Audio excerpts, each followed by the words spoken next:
Greetings, cozy knights. Lower your swords and rest by the fire. Tonight, we journey through the hidden items of Skyrim. Rings, relics, and blades that you may have walked right past without ever knowing they were there. Drop a comment below and tell me which ones you found and which ones you missed.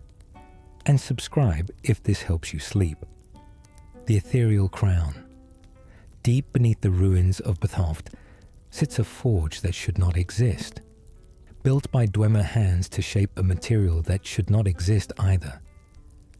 Ethereum, gathered in 4 shards, scattered across Skyrim's dwarven ruins at Arkantham's, Deepfolk Crossing, Ralbtar and Muzulft, can be melted down at this forge into one of 3 final forms once the Dragonborn defeats a rival scholar named Taran Dreth, who arrives at the last moment to claim the prize for himself. The crown is the rarest choice among players, granting the unique ability to benefit from 2 standing stones simultaneously, something no other item in the game can provide. It could imply that the Dwemer themselves saw value in occupying 2 philosophical positions at once, a civilization that refused to choose between the warrior and the mage, the thief and the scholar. Few players ever complete the long shard hunt required to even reach this choice, and fewer still choose the crown over its flashier alternatives once they arrive. The Ethereal Staff. Where the crown rewards patience, the staff offered at the same forge leans toward utility, summoning a dwarven spider or sphere for 60 seconds wherever the wielder aims it. The mechanic is unique in that it can occasionally misfire, producing broken automatons or raw Dwemer scrap, rather than a functional guardian. A built-in unreliability that feels appropriate for a device born from experimental Dwemer artificing, rather than refined craftsmanship. Most players, having sunk hours into the 4-shard scavenger hunt across Skyrim's ruins, underestimate this staff compared to its 2 counterparts, though the ability to conjure genuine dwarven automatons rather than summon Daedra represents a genuinely one-of-a-kind power found nowhere else in the game. The Ethereal Shield. The 3rd choice from the Ethereum Forge. This shield turns anything it bashes, every enemy except dragons, fully ethereal for several seconds, making them simultaneously untouchable and unable to attack, while they flee in fear. It is less a weapon than a way of removing a problem from the battlefield entirely without killing it. A uniquely Dwemer approach to conflict that prioritizes control over destruction. The shield's existence raises a quiet question the game never answers directly. Why would a civilization as advanced as the Dwemer invest in technology that pauses a fight rather than ends it, unless they valued the option of leaving without consequence over winning outright? Catria's Bow, Zephyr. Tucked along a fallen log inside Arkantham's, balanced on the edge of a ravine where its owner once stood before her fatal fall, sits a dwarven bow unlike any other in the game. Zephyr fires with a draw speed faster than nearly every other bow available. A quiet memorial to the adventurer Catria, whose ghost still wanders these ruins searching for the very forge described above. Most players walking through Arkantham's on their way to the Lost to the Ages quest never glance down at the log itself, missing the bow entirely as they chase the main objective. The Giant's Club, hidden among the camp clutter at Tumble Arch Pass, sits a battered, equipable version of a weapon every Skyrim player has feared and laughed at in equal measure. The giants who roam Skyrim's plains wield clubs that launch the unwary player skyward with a single swing. Yet the corpse of a slain giant never drops one. This particular club, however, can be picked up and equipped, and while the player character cannot wield it, any follower handed the weapon becomes a one-being demolition crew. It appears to be the developer's quiet acknowledgement of just how iconic the ragdoll launch had become. The Ring of Pure Mixtures. An elderly woman named Frida in Dawnstar will ask any passing dragonborn to recover a ring she lost somewhere among several possible locations scattered across Skyrim. The ring itself boosts the potency of alchemical concoctions, a fitting reward for a quest built entirely around an old woman's sentimental loss, rather than treasure or glory. What makes this item easy to miss isn't its power, but its delivery. The miscellaneous quest can be skipped entirely by simply never speaking to Frida, meaning thousands of players have walked past Dawnstar without ever learning the ring exists. The Ring of Namira. Beneath Markarth's temple district, a cult devoted to a forbidden practice waits for the Dragonborn to either expose or join them in the taste of death. Choosing the darker path grants the Ring of Namira, which allows its wearer to feed upon the recently fallen to restore health, a power most players activate once out of curiosity, and never again.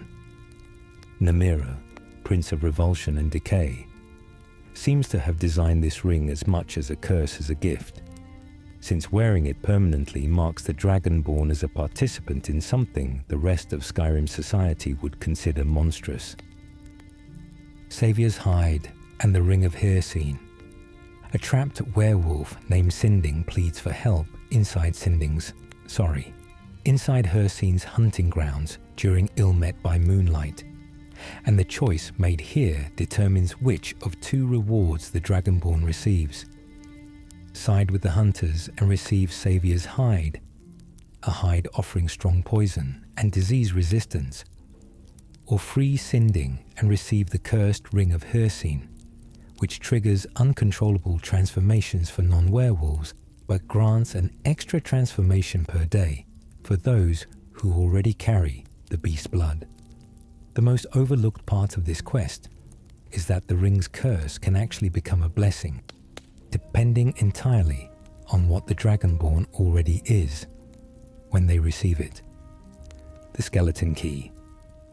Deep in the Thieves Guild's questline lies a choice that most players never even recognize as a choice. The Skeleton Key, an unbreakable lockpick gifted by Nocturnal herself, can be kept permanently or returned to the Twilight Sepulchre to restore the guild's fading luck.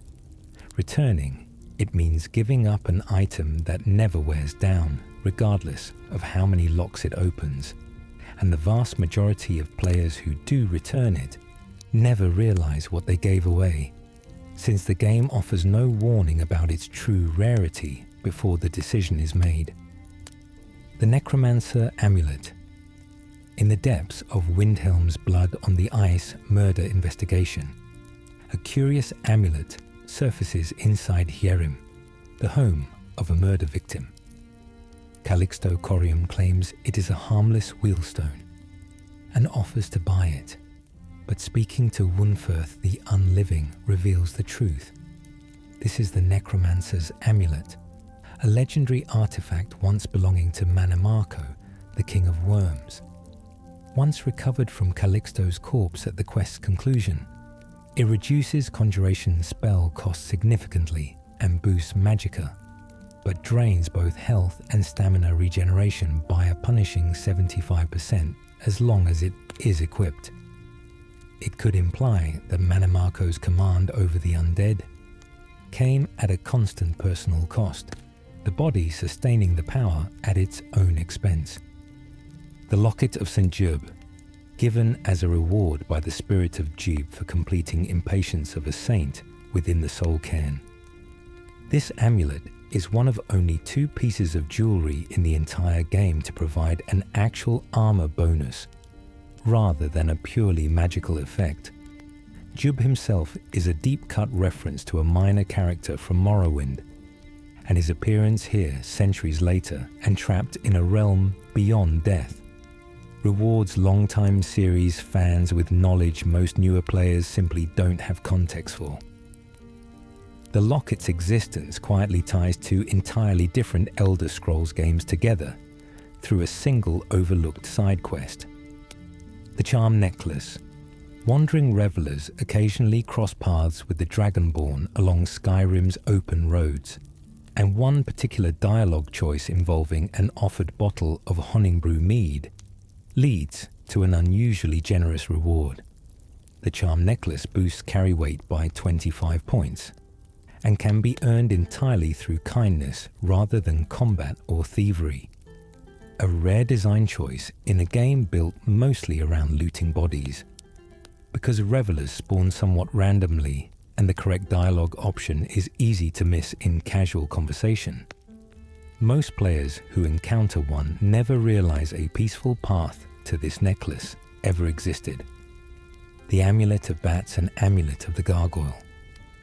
Reserved exclusively for players who have embraced vampirism through the Dawnguard storyline, these twin amulets enhance specific Vampire Lord powers in ways unavailable to any other build.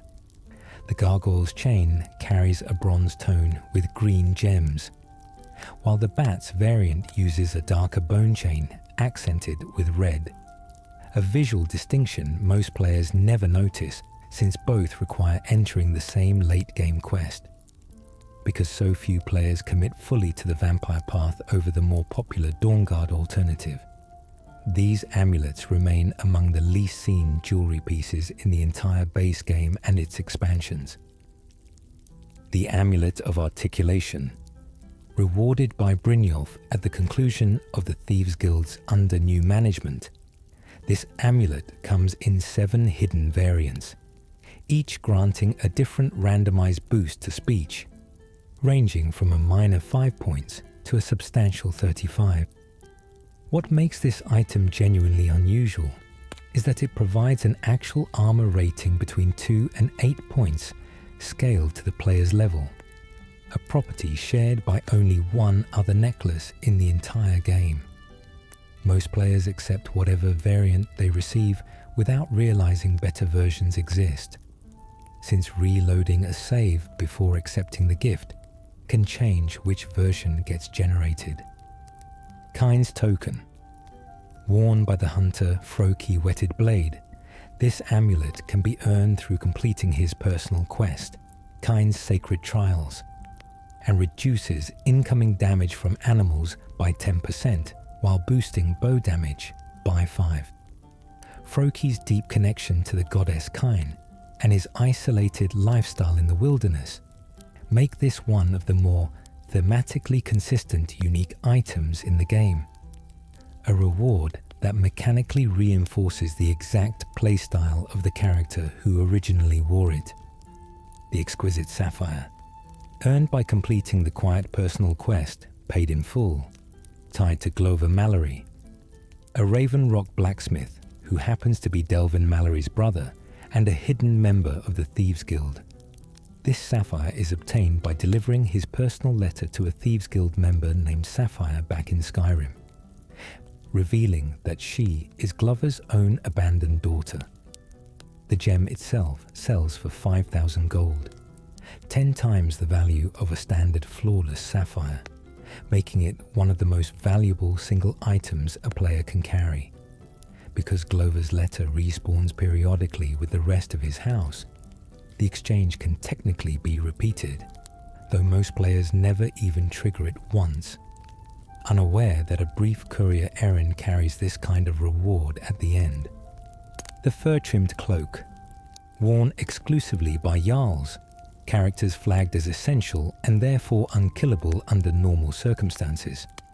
This cloak should theoretically be permanently unobtainable through legitimate play. A single, narrow exception exists. Bryling, Thane of Solitude, loses her essential status after the Dark Brotherhood's bound until death, briefly opening a window for one specific cloak to actually be claimed. This makes the fur-trimmed cloak one of the rarest pieces of clothing in the entire game, visible on numerous characters, yet obtainable from only a single one, under only one specific story condition. The Armor of the Old God set. Awarded as one of 2 possible outcomes following No One Escapes Sidna Mine. This 4-piece armor set reduces the cost of destruction spells, boosts sneaking, increases bow damage, and raises magicka, an unusually scattered combination of bonuses for a single themed set. What makes this reward easy to miss is that obtaining it requires letting a forsworn leader named Madanak escape Tidna Mine entirely, a morally ambiguous choice many players avoid, simply because it feels narratively wrong, regardless of the mechanical reward waiting on the other side.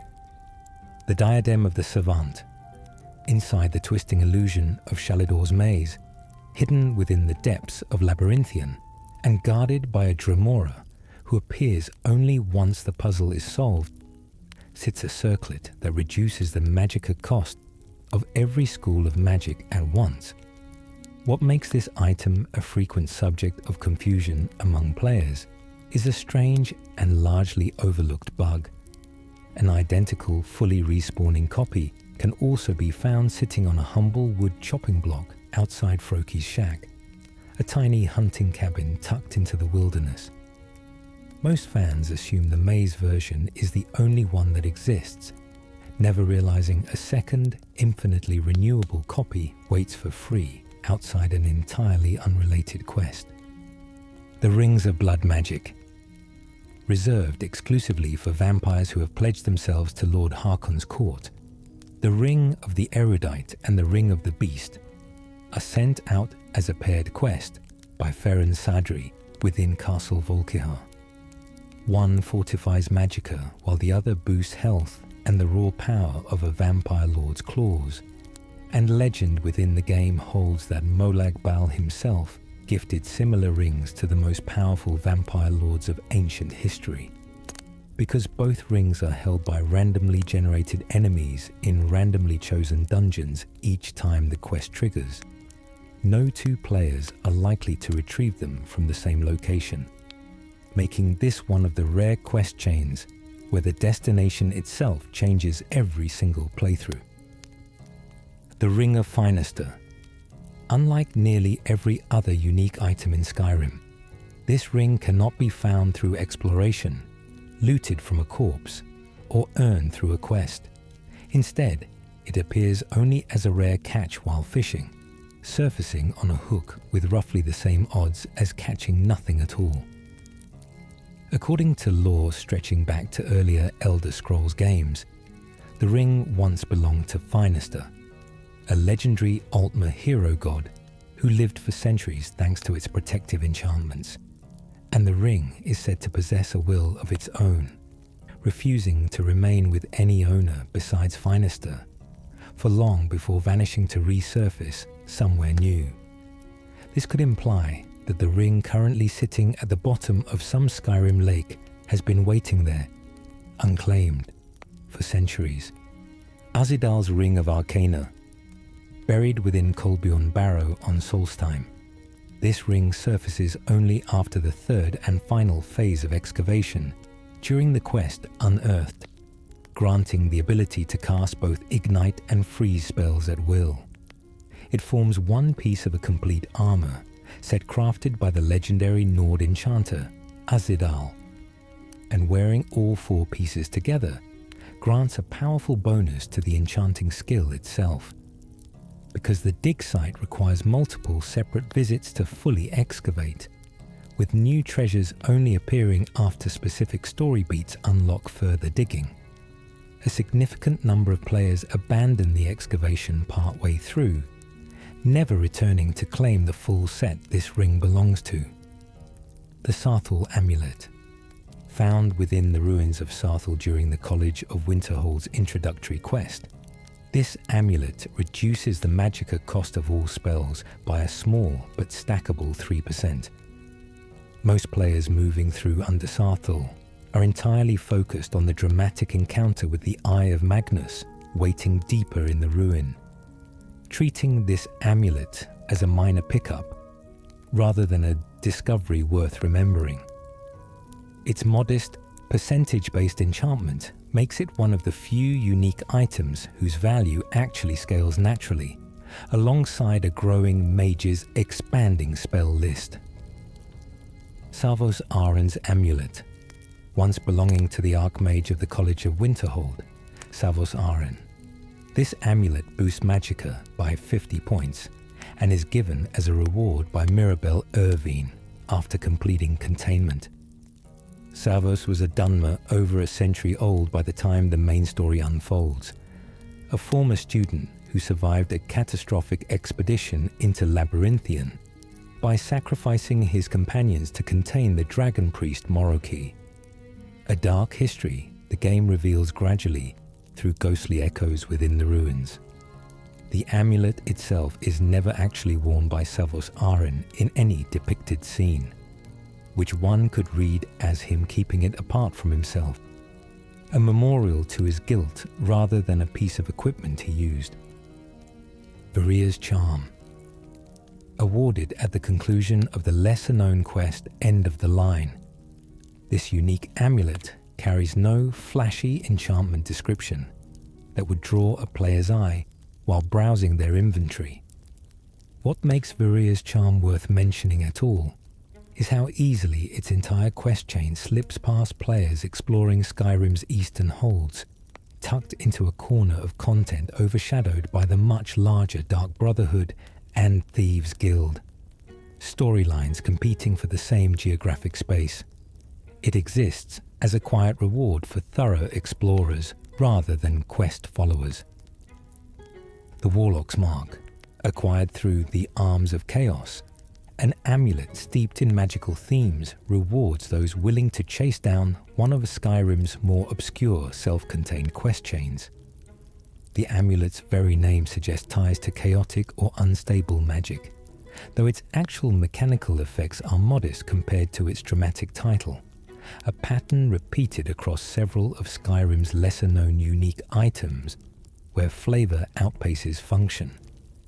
This could imply the developers intentionally scattered small narrative rewards throughout the world, specifically for players who valued discovery over raw power.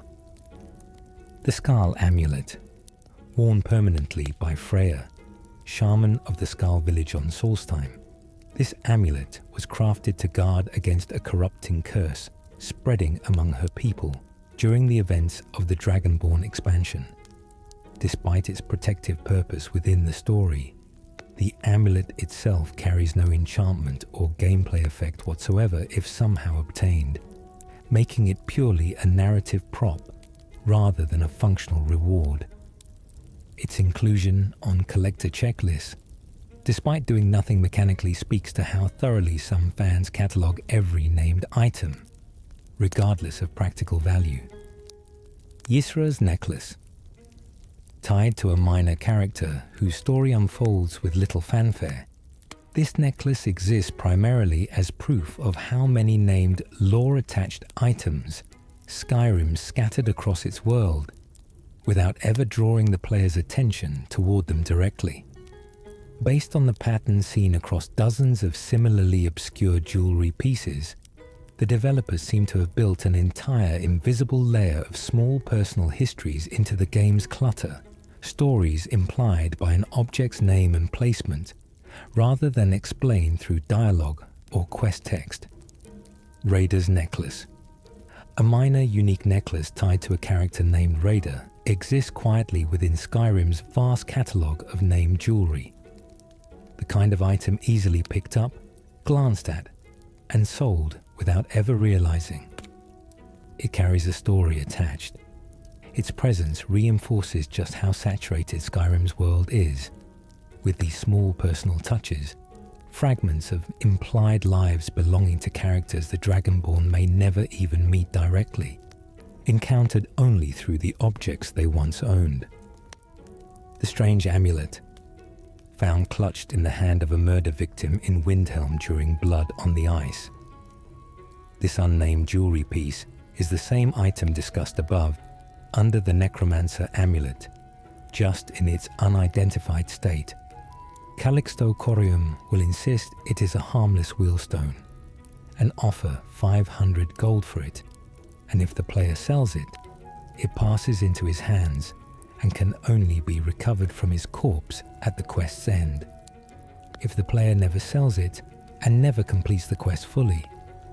The strange amulet remains locked in the inventory as a permanent quest item, meaning a player who bypasses Calixto's offer can spend an entire playthrough carrying a legendary artifact without ever realizing it has a name at all. Volendrung, the orcish stronghold of Lagashbur, sits troubled by a string of giant attacks, and helping the orcs there leads, almost as an afterthought, to one of Skyrim's most devastating Daedric artifacts. Volendrung, the Warhammer of Malakath, drains stamina from anything it strikes, functioning less like a weapon and more like a slow suffocation. The hammer begins its journey as a simple giant's club, taken from the corpse of a giant chieftain and known only as Shagrol's Warhammer, until Malakath himself transforms it once it's placed upon his shrine. Because this entire questline begins with a fairly easy fetch and fight task in an unassuming orc settlement most players never visit. The Warhammer remains one of the least seen Daedric artifacts in the entire game, despite being a guaranteed reward rather than random loot. The Mask of Clavicus Vile. Inside a vampire-infested cavern called Hemar's Shame, the Daedric prince Wat, Clavicus Vile's loyal companion Barbas, waits to be reunited with his master in exchange for the Dragonborn's help, clearing the shrine's worshippers. The reward that follows is a choice. Take the mask, which boosts speech and prices with merchants, or take the rueful axe, destroying the very artifact Clavicus Vile wanted preserved. This could imply that Clavicus Vile, ever the trickster among the Daedric princes, designed this entire quest as a test of mortal greed versus mortal spite, watching to see which one his chosen Dragonborn would choose. The Sanguine Rose, won during a drinking contest gone supernaturally wrong in A Night to Remember. This gnarled black staff summons a Dremora warrior to fight alongside its wielder for a short time. Sanguine, the Daedric prince of hedonism and excess, seems an unlikely source for a combat tool this reliable. And that could be the point. It is one reading that the rose exists purely as Sanguine's idea of a joke gift, a weapon born from chaos and overindulgence that nonetheless proves more dependable in battle than artifacts crafted with serious intent. The Skull of Corruption. Inside the depths of Nightcaller Temple, a priest named Erender seeks to finally destroy a relic so dangerous that even Vermina, Prince of Nightmares, considers it a source of power worth protecting. The Dragonborn must choose at the final moment: help Erender shatter the skull forever, or strike him down and claim the staff, which deals direct dream-based damage that bypasses all elemental resistances and can be charged with additional power by casting it on sleeping NPCs to steal their dreams. This dilemma is one of the few in Skyrim's Daedric questlines where loyalty to an ally directly conflicts with the entire point of an artifact hunt, and many players rushing to complete the quest never realize they had a choice at all. The Spellbreaker, a Khajiit named Kesh the Clean, offers ingredients to summon the Daedric prince Periite, but the resulting shield, the Spellbreaker, holds an enchantment unlike any other defensive item in the game. It automatically casts a ward whenever its wielder is struck, an effect that triggers without any magicka cost or conscious effort. Periite is often dismissed in Elder Scrolls lore as the weakest of the Daedric princes, the Order Keeper among Chaos Bringers, and this shield's quiet, unglamorous reliability seems to reflect that reputation directly, a defensive tool built by a prince obsessed with diligence rather than spectacle. Wuthrad, shattered into fragments displayed openly inside Jorrvaskr, the mead hall home of the companions. This ancient battle axe deals bonus damage specifically against elves, a detail tied directly into the founding mythology of the Nord race. Reassembling Wuthrad requires completing the entire companion's questline, reclaiming the fragments from the Silver Hand who steal them, and having them reforged at the Skyforge, before using the restored axe to unseal the entrance to Ysgramor's own tomb. The axe predates recorded Skyrim history by thousands of years, making it one of the oldest functioning weapons a player can actually wield in the present timeline. The Galdr Amulet. 3 brothers murdered their own Archmage father for a single amulet of power, then split it 3 ways and scattered across Skyrim to escape the consequences. The Dragonborn must hunt down all 3 fragments hidden in Sarthul, Folgunter, and Gyreman's Hall before reforging the complete amulet at Reachwater Rock, granting a flat 30-point boost to health, magicka, and stamina all at once. What makes this item easy to overlook is that each individual fragment is also a fully wearable amulet on its own, meaning a player could theoretically use one fragment for years without ever realizing 2 more pieces, and a far stronger reward were waiting elsewhere. The Visage of Mzund, within a sealed treasure room inside Falbtartz's Grand Hall. A dwarven helmet rest that bears the name of a ruin never featured in any other Elder Scrolls game. The Visage of Mzund fortifies stamina by 60 points, an unusually high bonus for headwear, and grants a lesser power capable of launching struck enemies skyward in a burst reminiscent of a dwarven centurion's steam vent. Based on what little the game tells us, Mzund itself only exists as a name mentioned in Catria's journal, suggesting an entire vanished Dwemer settlement whose only surviving trace is this single helmet. Aegisbane, wielded by a mercenary named Alain Dufont inside the ruins of Raldbthar during the Dark Brotherhood's Morning Never Comes. This unique iron warhammer carries a frost enchantment unusual for a weapon of its base material. Most players completing this quest are focused entirely on their contract target, and never think to loot the secondary guards standing in their way, meaning Aegisbane often goes unclaimed, even by players who pass directly beside it. Its name suggests a weapon designed specifically to shatter defenses, fitting for a hammer that deals damage meant to punch straight through armor's natural resistance. The Draenheart Sword and Draenblood Battle Axe. Inside the sprawling ruins of Labyrinthian, Draugr guarding the Staff of Magnus carry weapons found nowhere else in the game, both draining stamina from anything they strike. Because both weapons exist exclusively in the hands of specific enemies tied to a single late-game College of Winterhold quest, most players never think to check what their Draugr opponents are actually carrying mid-fight. This could imply that the College's most ancient guardians were equipped specifically to wear down intruders gradually, rather than kill them outright, a slow attrition built into the dungeon's very defenses. Karlia's Bow. During the Thieves Guild's Trinity Restored, the Master Thief Karlia carries a bow that looks identical to the legendary Nightingale bow. Players can earn for themselves, yet hers performs noticeably better in every measurable way, faster, lighter, and harder hitting. The cruel twist is that Karlia's version cannot be obtained through normal gameplay. She never drops it, and it cannot be pickpocketed from her, making it one of the only items in Skyrim visibly present in-game, yet permanently unreachable without console commands.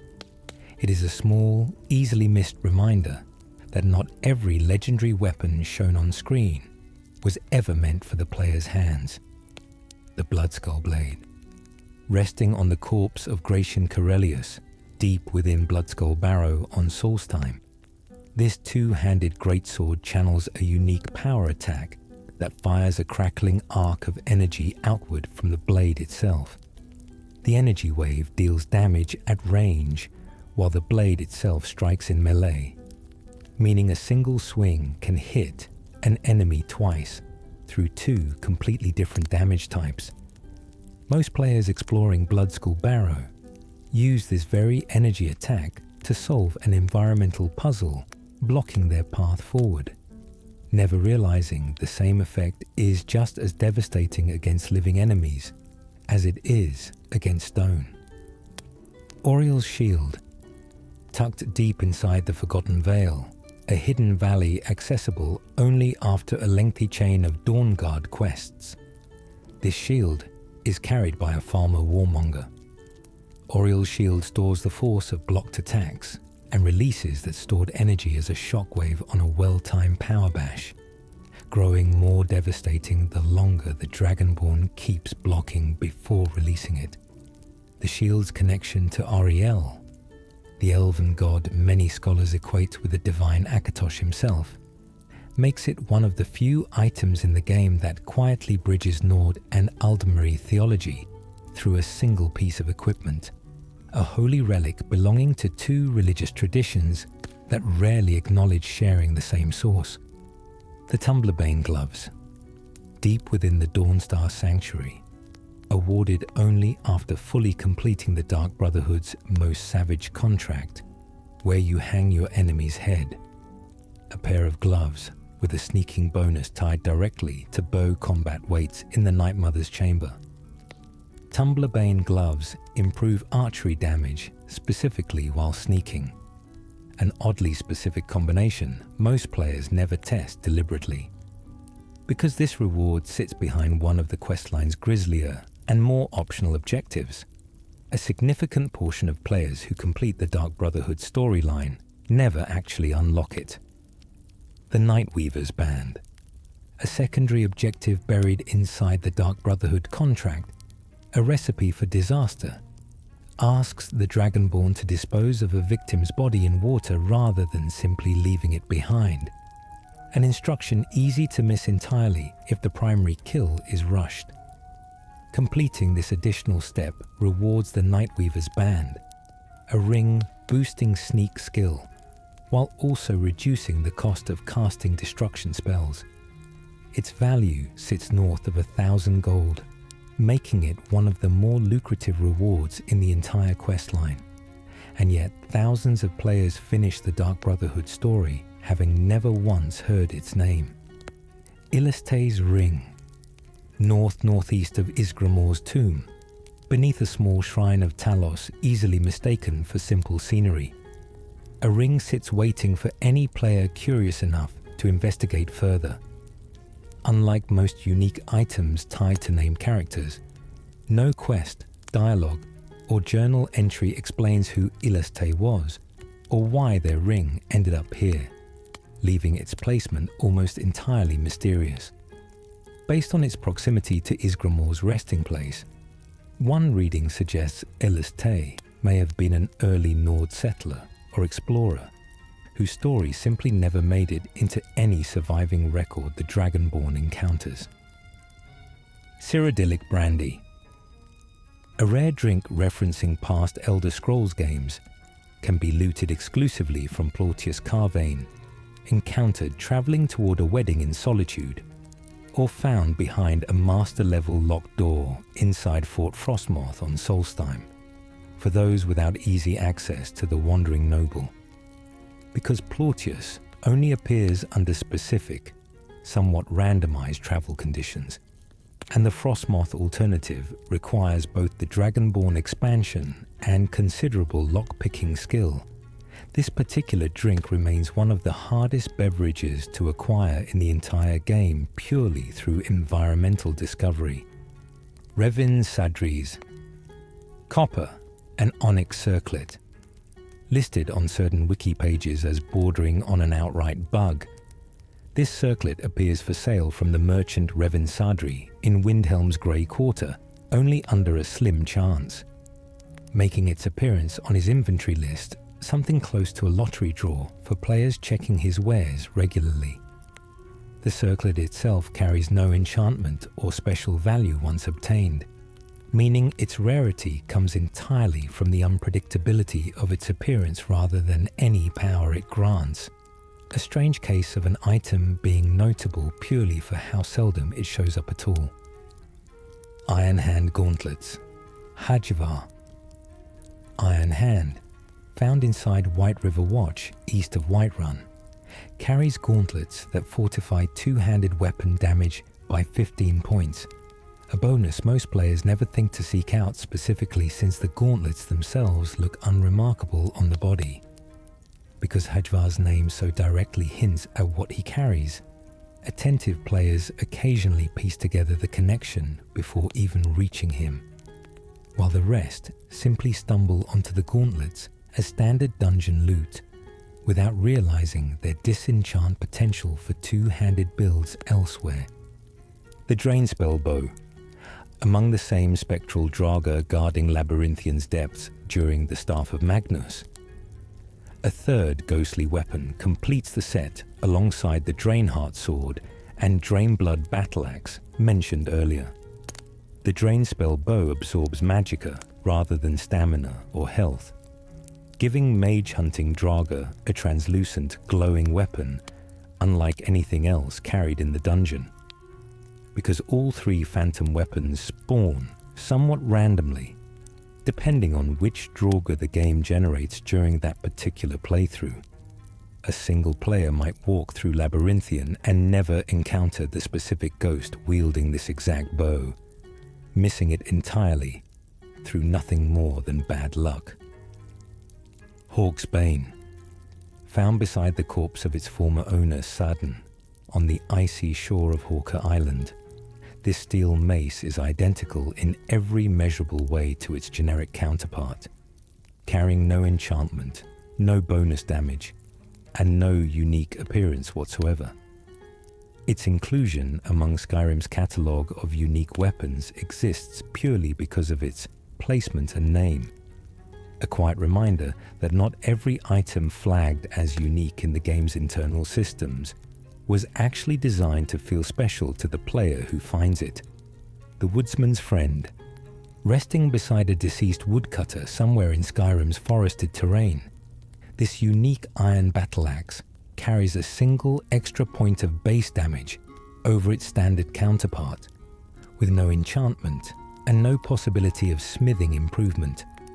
Like Hawksbane before it, the Woodsman's Friend exists as a small environmental storytelling detail rather than a genuinely powerful find, the kind of item easily picked up, briefly inspected, and discarded by players expecting something grander from a weapon with its own dedicated name. Balgruf's Greatsword. Commissioned as a gift from Adrian Avenici, blacksmith of Whiterun, this unique steel greatsword is meant to be delivered by the Dragonborn to her father, Proventus Avenici, advisor to Jarl Balgruf the Greater, as part of a small miscellaneous quest most players complete almost by accident while exploring Whiterun's smithy. The weapon itself carries no special enchantment, its uniqueness rooted entirely in its narrative role as a father-daughter gift rather than any combat advantage. A small domestic story tucked inside one of the game's busiest hub cities. The steel battleaxe of fiery souls. Resting on the back of Warlord Gathric's throne deep inside Ironbind Barrow, this battleaxe combines a fire damage enchantment with a soul trap effect, both individually craftable by any player with the right perks and materials at an enchanting table. Its existence as a named pre-made item, rather than purely the result of player enchanting, raises a long-standing community question about where the line sits between a genuinely unique artifact and simply a convenient pre-built combination the developers happen to leave lying around a fairly obscure barrow most players never think to fully explore. Rocksplinter. A miner named Oddful in the small settlement of Shaw's Stone boasts about a unique pickaxe he claims can cut through stone like a hot knife through butter, naming it Rocksplinter. In the original, unpatched version of the game, this is purely a lie.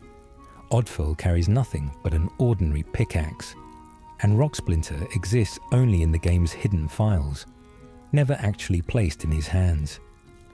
It appears to be a piece of cut content from an abandoned quest, a promise the world makes that the base game itself never fulfills, leaving the item permanently unobtainable without outside intervention.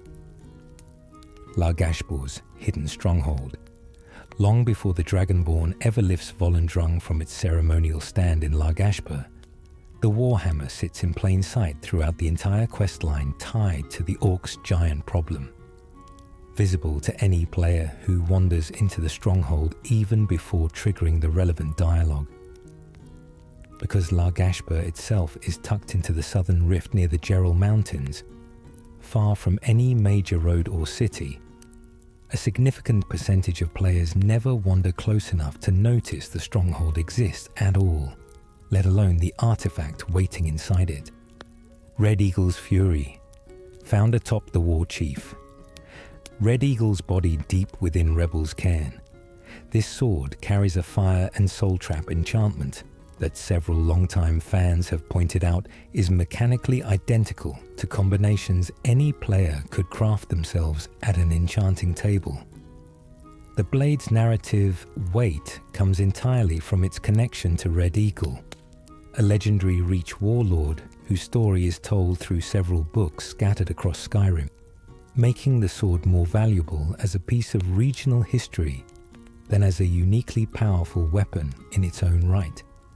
Sun's Judgment. Earned only through besting either the Imperial or Stormcloak champion.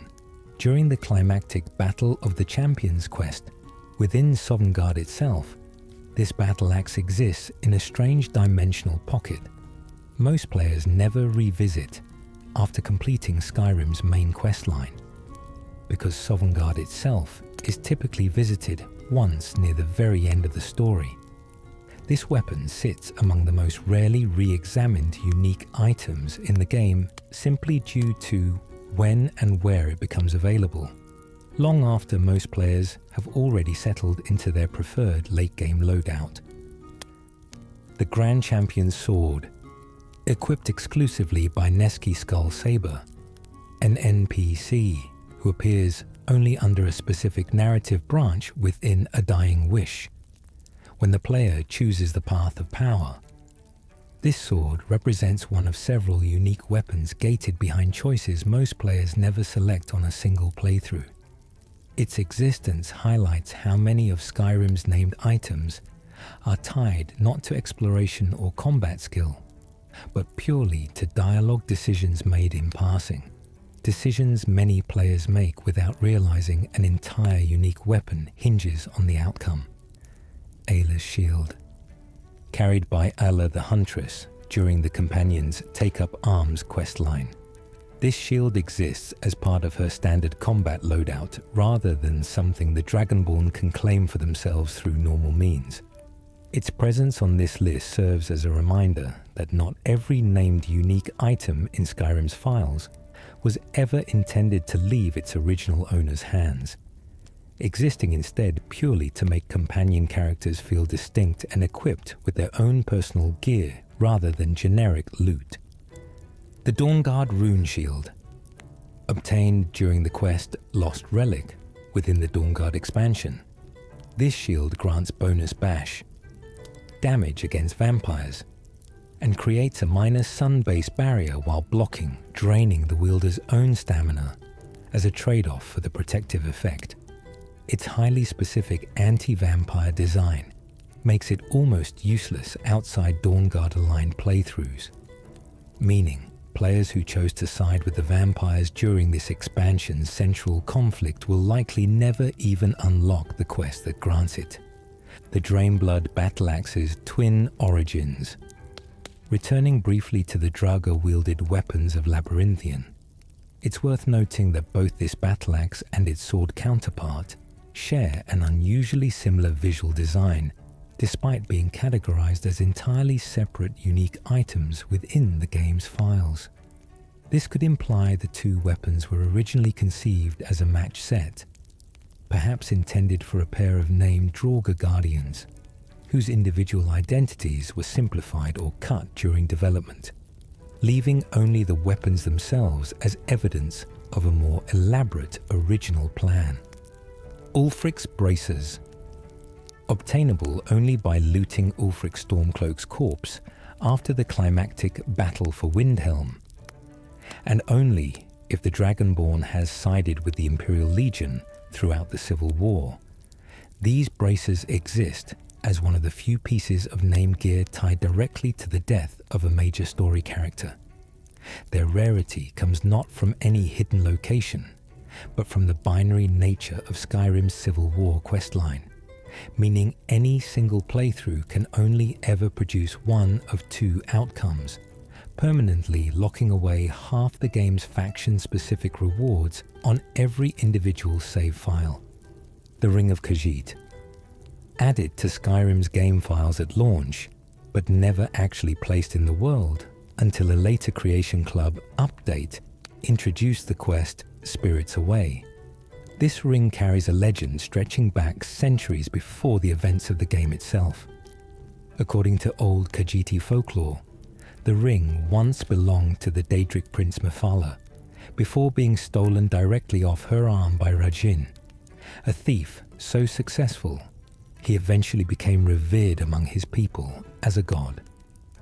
Based on what the lore tells us, Rajin used the ring's power to grant himself invisibility and supernatural speed, even claiming to have stolen directly from Hermaeus Mora's own hidden library, though the ring eventually abandoned him after he relied on it too heavily, leaving him exposed to enemies he had evaded for years.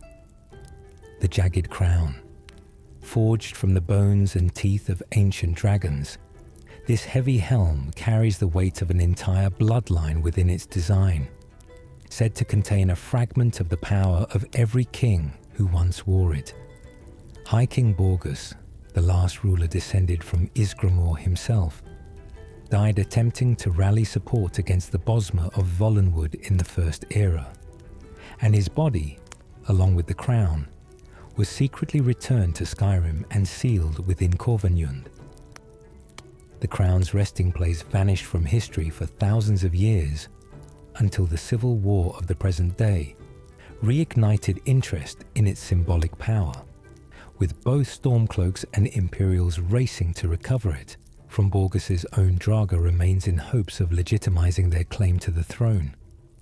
Most players, focused entirely on the political stakes of the quest, never stop to consider that they're looting an actual deceased monarch. Conarig. 8 named dragon priests stand guard over 8 named masks scattered across Skyrim, but a 9th mask exists that none of them ever wore. Conarig, meaning warlord in the language of dragons, only becomes available after every other mask has been collected and placed upon its corresponding pedestal inside the restored Bromjuna sanctuary, accessed by wearing a humble wooden mask discovered beside a skeleton in the ruins of Labyrinthian, because reaching this point requires defeating the main questline's final dragon battle first. Due to a one-way trip earlier in the story, Conarig remains permanently locked away from the vast majority of players who never go back to finish the full mask collection once the credits-worthy moments of the main story are behind them. The Shield of Ysgramor. Resting inside a chest beside the legendary founder's own sarcophagus, deep within Ysgramor's tomb, accessible only during and after the companion's quest Glory of the Dead. This shield grants a respectable boost to both magic resistance and overall health. Because the tomb itself is wrapped almost entirely around a single emotional questline involving the death of Kodlak Whitemane, many players rush through searching for quest-critical items and overlook the side chest entirely, missing a piece of equipment that shares its name with one of Skyrim's most foundational legendary figures. The Eye of Melka. Imprisoned within Blindcliff Cave by her own treacherous sister Petra, a hagraven named Melka offers an unusually polite proposition to any Dragonborn willing to free her. Deal with Petra, and receive a unique staff capable of conjuring a fiery explosive blast. What makes this reward genuinely easy to miss is that Melka requires the player to actively ask her for the reward in conversation after the fight concludes, rather than handing it over automatically the way most quest givers do, meaning a player who simply walks away after the battle without speaking to her again will leave the staff behind forever, often without ever realizing they earned it. The Taj of the Blooded. Deep within the Dwemer ruins of Alftand, a Redguard explorer named Umana turns on her own expedition partner in a paranoid, lethal dispute, and whichever of the two survives can be looted for a heavy shield studded with spikes that draw blood with every bash. Though it carries no magical enchantment, the bleeding effect stacks with each successive hit, turning a fairly ordinary-looking shield into a surprisingly effective weapon in its own right. Because this entire confrontation plays out as a scripted survival encounter between two NPCs, rather than a typical dungeon loot drop, many players are too focused on reaching Blackreach Beyond to register that they've just witnessed the tragic, violent end of an entire doomed expedition. The gloves of the pugilist, buried within the sewer tunnels of the Ratway beneath Riften. A bandit fittingly named Jan the Fist wears the only pair of gloves in the entire game enchanted specifically to boost unarmed combat damage. Because no other generic or randomly generated item carries this particular enchantment anywhere else in Skyrim, these gloves represent the sole source for an entire hidden playstyle, one built around bare-knuckle brawling rather than swords or magic, and the vast majority of players who never venture deep enough into the Ratway's bear trap-filled side rooms will complete the entire game without ever learning the build was even possible. The glass bow of the Stag Prince, wielded permanently by a merchant named Falas Sylvain at the ramshackle trading post on Solstheim. This bow grows more powerful the more animals its wielder hunts down, eventually adding a flat bonus to both health and stamina once enough kills accumulate. Falas never sells the bow and is flagged as essential, meaning he cannot be killed for it through ordinary means, and the post itself only appears fully staffed during a narrow window between midnight and 5 in the morning. Players patient enough to track down both the obscure trading hours and the specific pickpocketing trick required to relieve Falas of his prize bow are rewarded with a piece of gear named after Hirsin himself, since the Daedric Prince of the Hunt is referred to as the Stag Prince in certain obscure in-game texts. The Madness Helmet of Recovery. Beneath the streets of Solitude, hidden away in a sewer system most players never realize exists beneath one of Skyrim's most visited cities, a deranged conjurer named Thorin conducts a ritual at the conclusion of the quest Restoring Order. Defeating him yields a unique helmet that doubles the wearer's magicka regeneration entirely, an enormous bonus tucked away in content many players skip simply because it was added later as supplemental Creation Club material, rather than part of the base game or its 2 major expansions. Because this entire questline takes place entirely underground, in a corner of Solitude, the main story never directs players toward. A significant number of playthroughs end without anyone ever learning the city's sewers contained anything at all. The Deathbrand armor set. A pirate king so feared and so scarred by what some believed was a pact with Mehrunes Dagon that his own crew refused to claim his belongings after his death. Haknir Deathbrand ordered his armor broken into 4 pieces and buried separately across Solstheim, convinced no successor was worthy of wearing it whole. Each piece, found only by following a treasure map looted from rival pirates, grants a scaling bonus, that grows stronger with every additional piece equipped, meaning the full set rewards patient completionists with stamina, carry weight, and armor bonuses that quietly outperform even Daedric tier gear. Reaching Haknir's own tomb to finish the questline requires fighting through his vengeful ghost and his spectral crew, and the entire treasure hunt remains gated behind a high character level, meaning many players never even unlock the opportunity to begin searching. Blood Scythe and Soul Render. Resting beside the skeletal remains of Haknir Death, Brand himself in the deepest chamber of Gildenhall Barrow. These twin curved scimitars were cursed by their owner before his death, specifically so no future wielder could draw their full power alone. Each blade carries a respectable but unremarkable enchantment on its own, draining either health or magicka. But the true effect only triggers the moment both swords are equipped and wielded together at the same time. This makes them nearly unique among Skyrim's named weapons. A matched pair explicitly designed around dual wielding rather than two separate prizes, meaning a player who claims only one half of the legendary pirate's blades has, in a very real sense, found nothing at all. Nettlebane.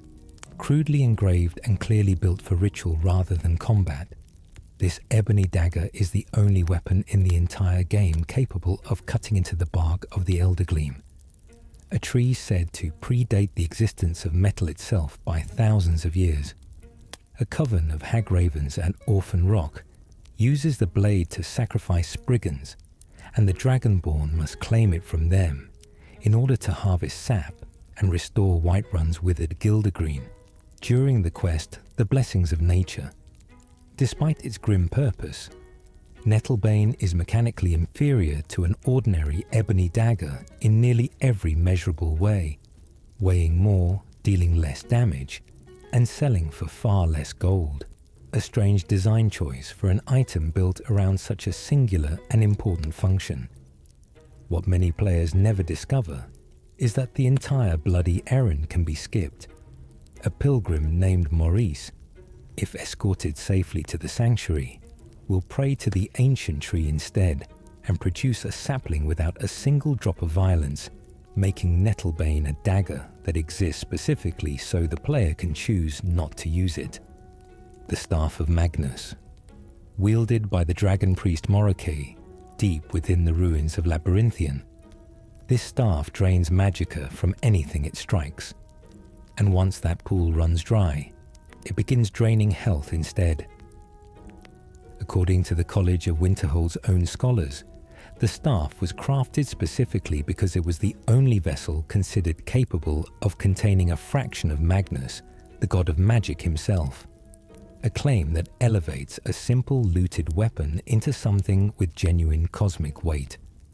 Reaching it requires fighting through a particularly elaborate sequence in which a ring of ghostly mage spirits encase Morocke in a protective bubble, meaning the staff cannot simply be looted off a passive corpse the way many other unique weapons can. Many players treat this staff as a brief story beat on the way to the more dramatic Eye of Magnus questline, never registering that they're holding an object theorized to be linked to the very source of magic in Tamriel, nor that they could have walked away with two if they timed a certain shout correctly during the encounter. Haldir's Staff. Buried within Haldir's cairn, and wielded by the ancient warrior of the same name, this staff combines a pacifying effect with the ability to trap a victim's soul, an unusual pairing that calms an enemy into passivity moments before potentially harvesting their very essence. Haldir himself appears to have been some manner of powerful Draugr spellcaster, set apart from the more common skeletal warriors filling the rest of his cairn, and his staff's design suggests the kind of careful, almost surgical approach to combat that few other Nordic relics in the game seem to share, because Haldir himself is a fairly obscure named enemy guarding a fairly small dungeon overshadowed by larger, more famous burial sites elsewhere in Skyrim. This particular staff rarely shows up in conversations about the game's best magical tools, despite its genuinely strange thematic design and its rare combination of two normally unrelated spell schools fused into one weapon. Gadna's Staff of Charming, found on the body of a mage named Gadna inside Crystaldrift Cave. This staff's name suggests a gentle, persuasive enchantment, something that might politely sway an enemy's opinion or smooth over a tense negotiation. In practice, it does the opposite entirely, inducing a frenzied rage in anything it strikes, turning peaceful creatures and neutral bystanders into immediate attackers, regardless of their prior disposition toward the wielder. Crystaldrift Cave itself is a fairly unremarkable, easily missed location, tucked away from any major road or quest marker, meaning Gadna's body and his deceptively named staff often go entirely unnoticed, even by players who pass directly through the cave while exploring the surrounding wilderness. This could imply that Gadna himself had a darkly ironic sense of humor, or that the naming reflects a translation lost to time. But either way, the mismatch between title and function makes this one of the more misleadingly labeled items a player can stumble across in Skyrim's smaller, easily overlooked caves. The Staff of Hag's Wrath, awarded at the conclusion of Repentance after helping the former witch Ilia confront her own troubled past at Darklight Tower. This staff conjures a wall of fire capable of engulfing anything that wanders into it. Ilia's personal questline is steeped in themes of guilt and supernatural corruption, tied to her mother's hag-raven transformation, a slow, creeping horror story that unfolds entirely through optional dialogue. Most players never trigger if they simply recruit her as a follower and move on. Once the staff is earned, it can alternatively be pickpocketed or simply purchased from Ilia directly if a player prefers a less confrontational approach to obtaining it. The staff's fiery, punishing nature carries a clear emotional through line most players miss, because the quest itself unfolds slowly across multiple stages, many simply abandon partway through, never realizing the full tragic shape of the story they walked away from. The Staff of Jerick Galderson, resting on a stone table beside the corpse of one of the three cursed Galder brothers within Sarthal. This staff calls down a bolt of lightning capable of draining both health and magicka from anything it strikes.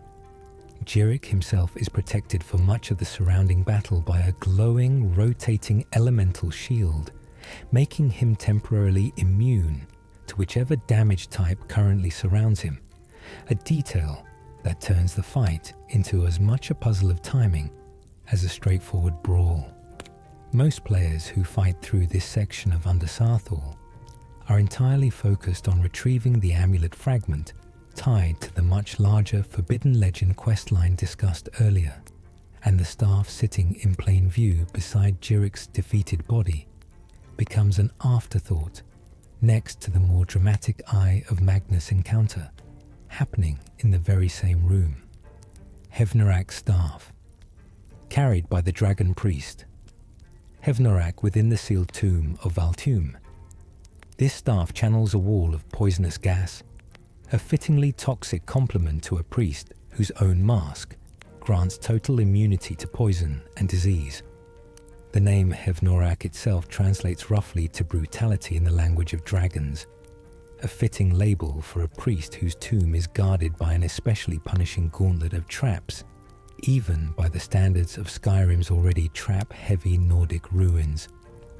Valtuum itself is locked away behind a sealed door that the related quest, Evil in Waiting, must be triggered to open, meaning players who stumble onto the dungeon's exterior without knowing the specific trigger condition may walk right past an entire tomb without ever realizing a dragon priest and his staff are sealed inside, waiting only for the right circumstances to be released. Mirak's Staff.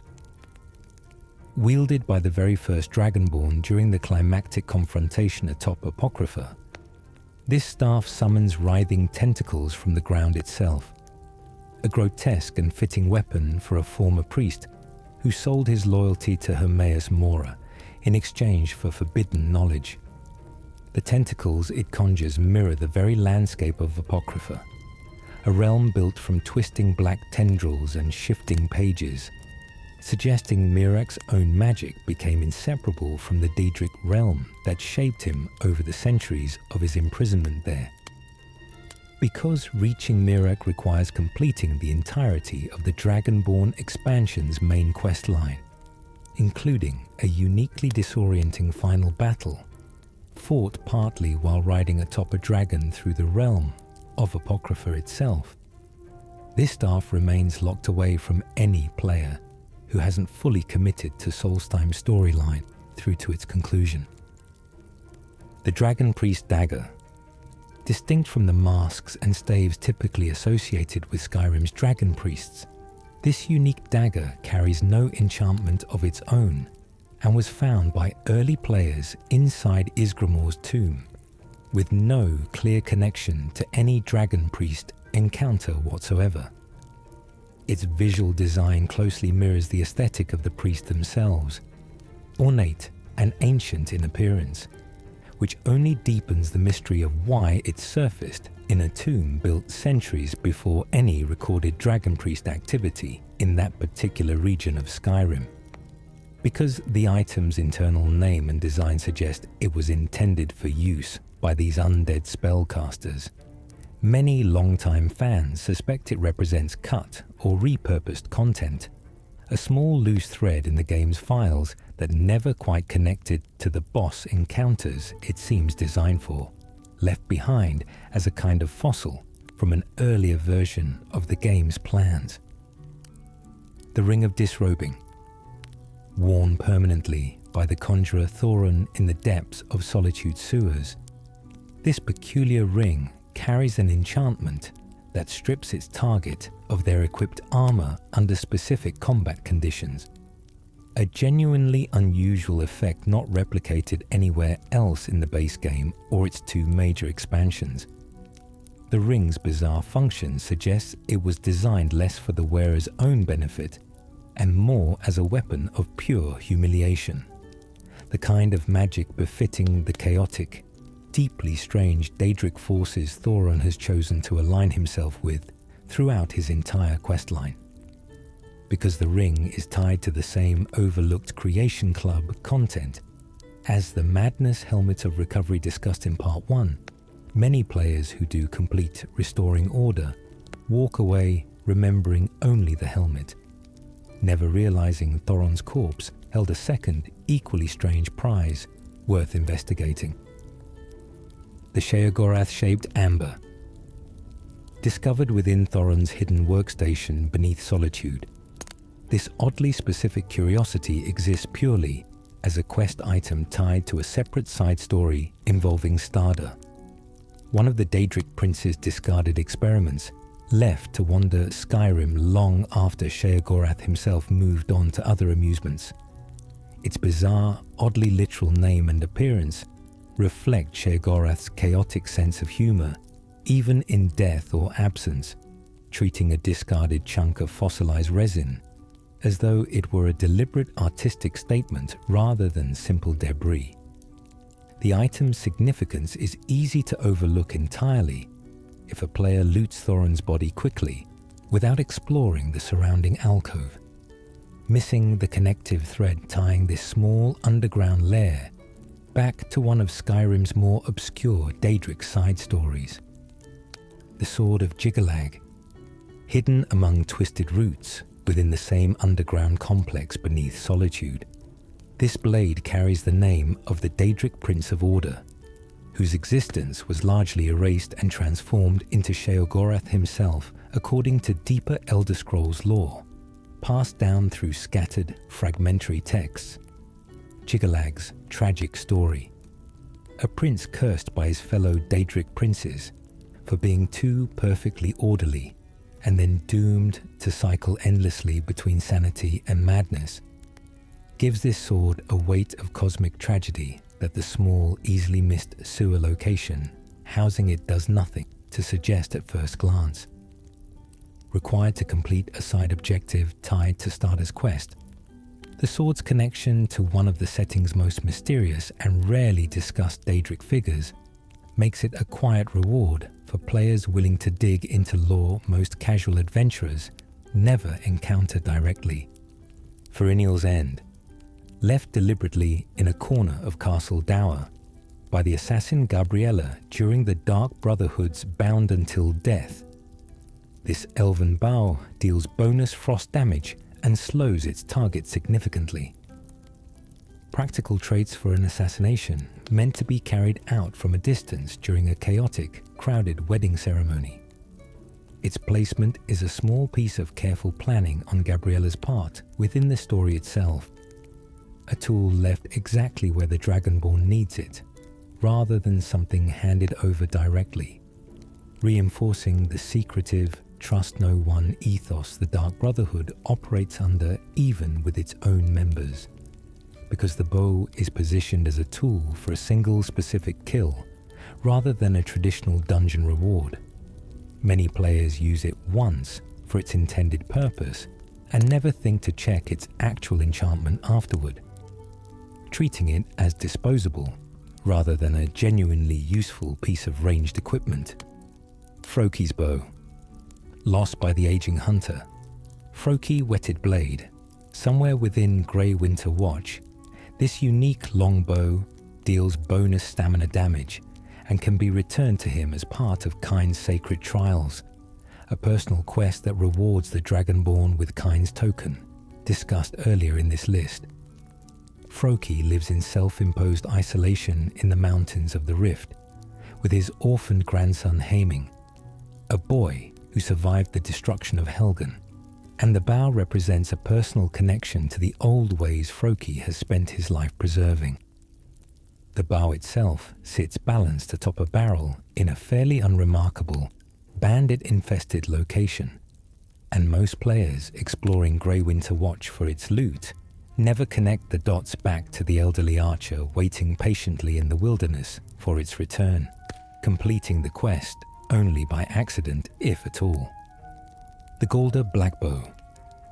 Wielded by Sigdis Galderson during the climactic confrontation at Geirmund's Hall, this bow absorbs a scaling amount of magicka with every successful hit, making it a notably more aggressive cousin to the Drainspell bow, discussed earlier in Part 1.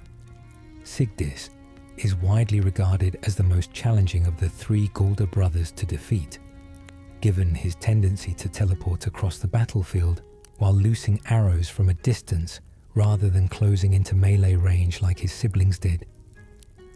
Because Sigdis spends much of the fight teleporting and summoning illusions of himself, a detail covered when discussing the Galder amulet, most players are too busy identifying the real target by the distinctive curl of his helmet's horns to ever loot his bow once he finally falls for good.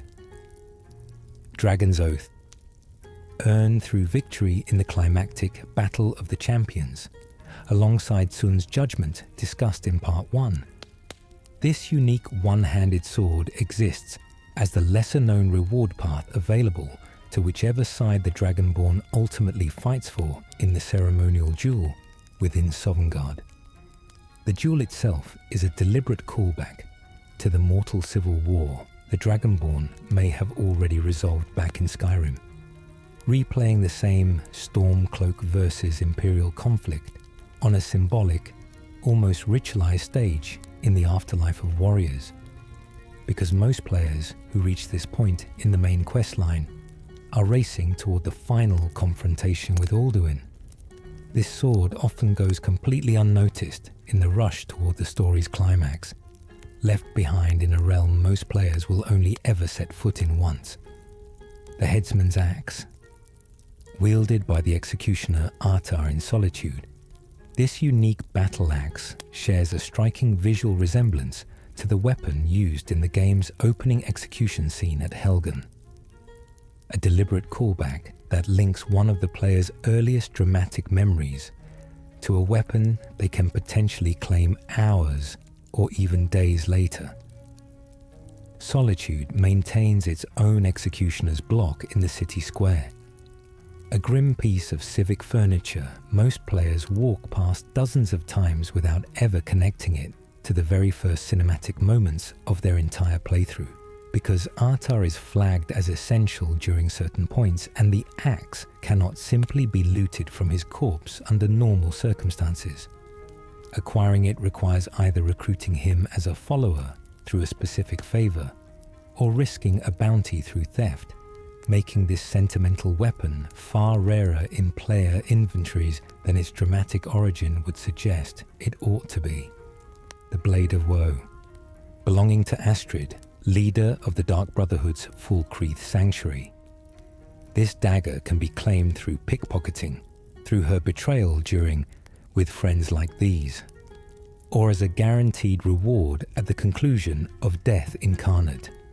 Its enchantment restores health to the wielder with every successful strike. A fitting tool for an assassin's leader who built her entire family on trust even as the organization around her slowly came apart at the seams. Its name carries a grim irony once a player learns the fuller arc of Astrid's story.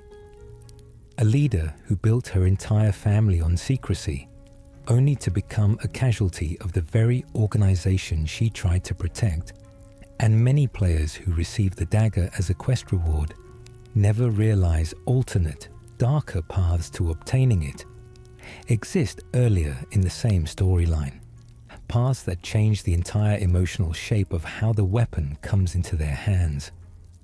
The Nightingale Blade. Originally belonging to Gallus, the murdered founder of the Nightingales, this sword is given to the Dragonborn by Carlia during hard answers and absorbs both health and stamina with every successful strike. Gallus's death sits at the emotional center of the entire Thieves Guild storyline, a betrayal carried out by his own closest associate that Carlia spent decades in hiding, trying to expose and avenge before the Dragonborn ever became involved. Its enchantment scales with the player's level at the moment of retrieval, performing best for characters who wait until level 46 or beyond before claiming it, a detail invisible to most players who simply accept the blade the first time the story offers it to them. Locking in a weaker version, they may carry for the rest of the game without realizing a stronger one was available all along. Bloodthorn. Resting atop a sacrificial altar at the peak of Hag's End, clutched in the grip of a dead witch, this steel dagger traps souls in anything that dies within 3 seconds of being struck, while also draining a modest amount of health from the target. Hag's End itself functions as a kind of unmarked shrine, an outdoor location with no formal quest attached and no journal entry guiding the Dragonborn toward it, existing purely for whoever happens to wander up the mountain path far enough to notice the altar at the top. The witch guarding the blade offers no quest marker or dialogue to draw attention to her death, leaving the dagger to be found purely through curious exploration, a small reward reserved entirely for players willing to climb somewhere the game never explicitly tells them to go. Borvir's dagger. Found beside the remains of its eponymous owner inside Journeyman's Nook, this unique weapon exists as one of many small personal history items scattered throughout Skyrim's smaller, easily skipped dungeons. Journeyman's Nook itself is little more than a brief cave system, the kind of location a player might clear in minutes while chasing a nearby quest objective and never think about again afterward. Borvir's story is told entirely through implication, an adventurer who came seeking treasure and instead became part of the scenery for the next explorer to wander through. A quiet reminder of how many named items in this game exist purely to suggest a life, rather than explain one outright, scattered across the map for no audience in particular. The dwarven black bow of fate. Hidden within the Kagramez Gauntlet puzzle dungeon on Solstheim. This bow carries a 50% chance for each of its hits to absorb health, stamina, and magicka simultaneously. An unusually generous and unpredictable combination for a single piece of ranged weaponry. Kagramez itself is wrapped in a series of gem placement puzzles, requiring the player to first gather rare Kagramez resonance gems scattered across the island, then insert them into a 3x3 pedestal in specific patterns to unlock successive arena waves of Dwemer automatons. The bow's name suggests an almost mystical significance among the Dwemer who built the vault housing it, hinting at some forgotten ritual purpose beyond simple combat utility.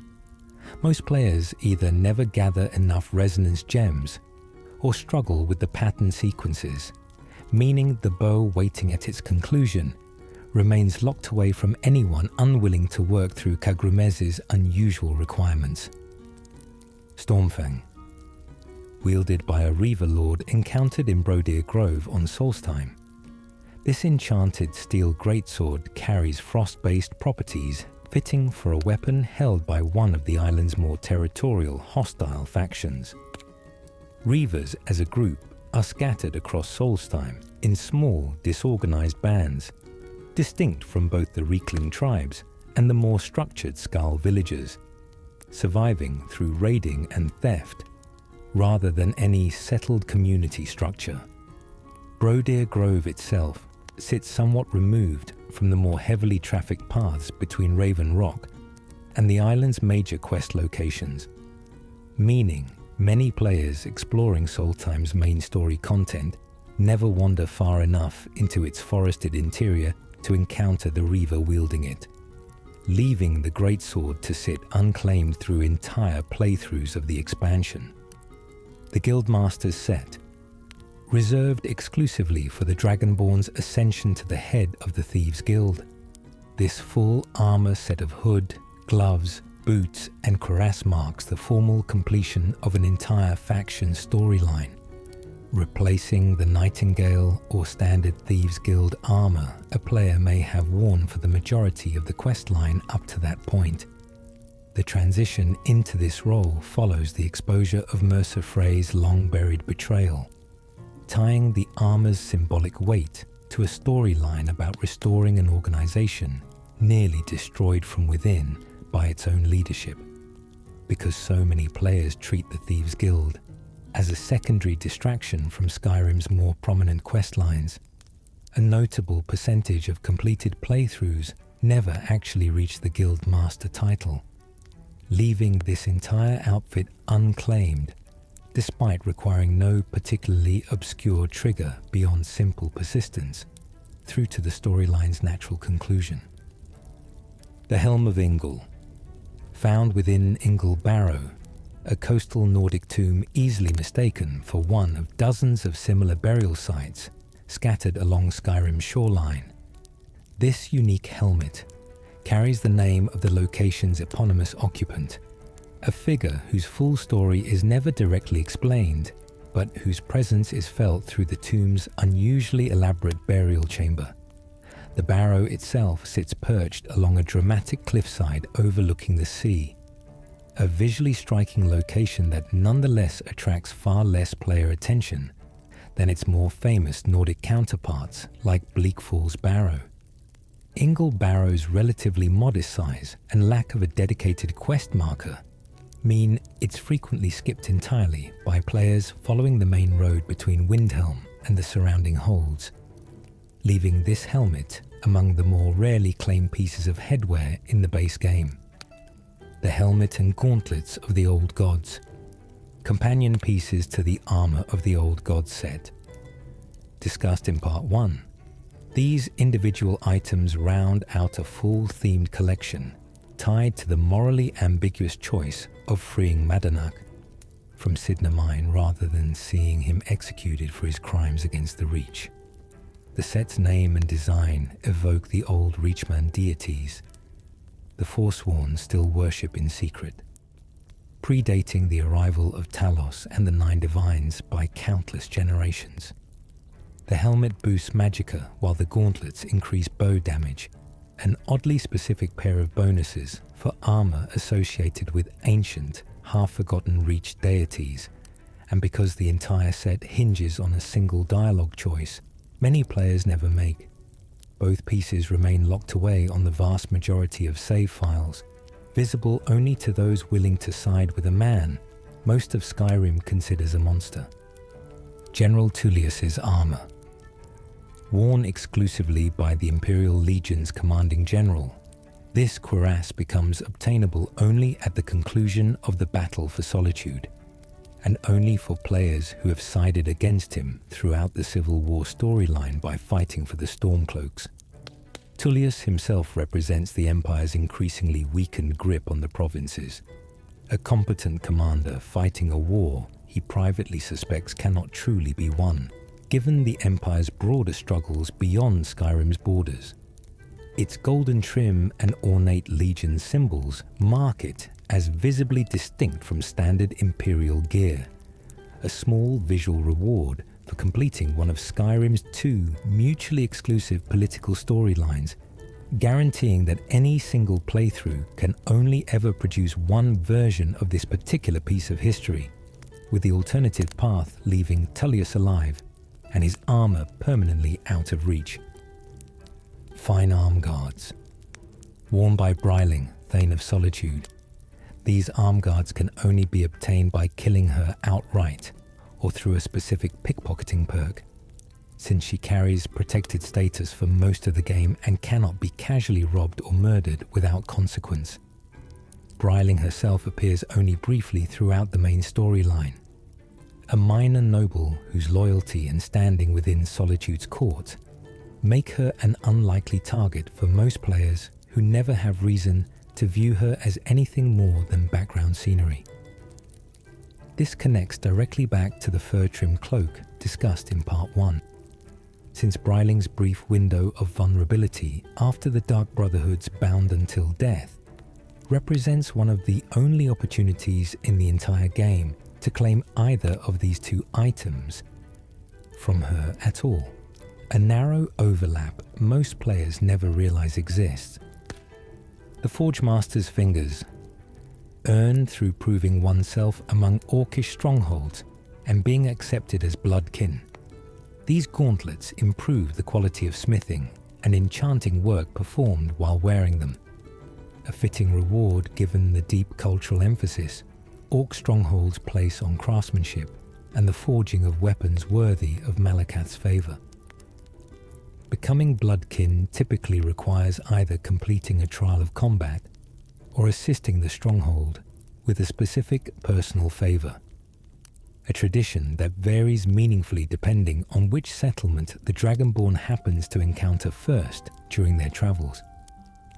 Because the quest to obtain bloodkin status varies depending on which specific stronghold a player approaches first.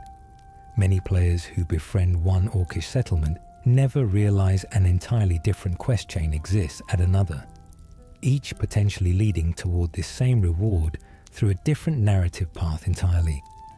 The Shellbug Helmet, crafted only after locating and interacting with a creature called Shellbug hidden within the former caves of the Forgotten Vale. This helmet exists as one of the more obscure crafting unlocks tied to Dawnguard's late-game content. Shellbug itself is a unique, non-hostile variant of the Chorus Reaper creatures otherwise found throughout the Forgotten Vale, distinguished by a passive temperament that sets it apart from nearly every other living thing encountered in that frozen, isolated valley. Its requirement that players physically locate a specific, easily missed creature before the crafting recipe even becomes available makes it one of the more elaborate scavenger hunts hidden within an already expansive DLC questline, rewarding only the most thorough players willing to wander off the Vale's main path. Tarrandreth's robes. worn by the rival scholar who confronts the Dragonborn at the conclusion of Lost to the Ages, discussed extensively in Part 1 regarding the Ethereum Forge. These robes can only be claimed by defeating Terran in the resulting battle over the ethereal artifact. Terran arrives flanked by 3 hired mercenaries and proves to be a genuinely capable elemental mage in his own right, having tracked the Dragonborn's progress through the same shard-hunting questline from the shadows the entire time. Because most players are entirely focused on which Ethereum item to craft. Once Terran is dealt with, his own robes are frequently left behind on his corpse. An afterthought compared to the legendary item just unlocked moments earlier in the very same encounter. The Vampire Royal Armor, stripped from the corpse of Lord Harkon himself at the conclusion of Dawnguard's main questline. This armor represents one of the most dramatic single boss rewards in the entire expansion. Taken from a centuries-old vampire lord, who very nearly succeeded in blotting out the sun across all of Tamriel, using the power of an ancient Elder Scroll. Harkon's defeat takes place inside his own throne room within Castle Volkihar, surrounded by the very court of vampires who once swore fealty to him. A fittingly dramatic backdrop for the fall of a ruler who believed himself destined to remake the world in permanent darkness. Because reaching this final confrontation requires committing fully to one of 2 mutually exclusive Dawnguard storylines. Players who side with the vampires instead will never see this armor at all, let alone claim it for themselves as a trophy of their victory. Mirak's armor set, worn by the first Dragonborn during the climactic battle atop Apocrypha. This full armor set, including robes, boots, and gloves, becomes available only after defeating one of the most narratively significant antagonists in the Dragonborn expansion. Mirak's defeat represents the resolution of a centuries-old grudge between 2 Dragonborns separated by thousands of years. The first ever to bear the title finally facing the one chosen to replace him after his long imprisonment within Hermaeus Mora's realm. Each piece carries a modest spell absorption bonus that increases when worn together, a small mechanical reward that mirrors the thematic weight of finally besting the very first person to ever bear the Dragonborn's powers, and visually marks the player as having walked the same dark path Mirak once did. Azidal's Armor of Retribution, another piece of the legendary Nord Enchanter's complete armor set discussed earlier in Part 1 alongside his ring. This cuirass becomes available through the same multi-stage excavation of Kolbjorn Barrow during Unearthed. Azidal was renowned even among his own contemporaries as one of the most gifted enchanters Skyrim ever produced. And the Barrow excavation itself unfolds gradually as fragments of his story and his hoarded treasures surface one careful dig at a time. Because the dig site demands several separate return visits as the story progresses, a meaningful percentage of players claim only 1 or 2 pieces of Azidal's gear before moving on to other content, never realizing a complete legendary set was waiting just a bit further down the excavation for those patient enough to keep returning.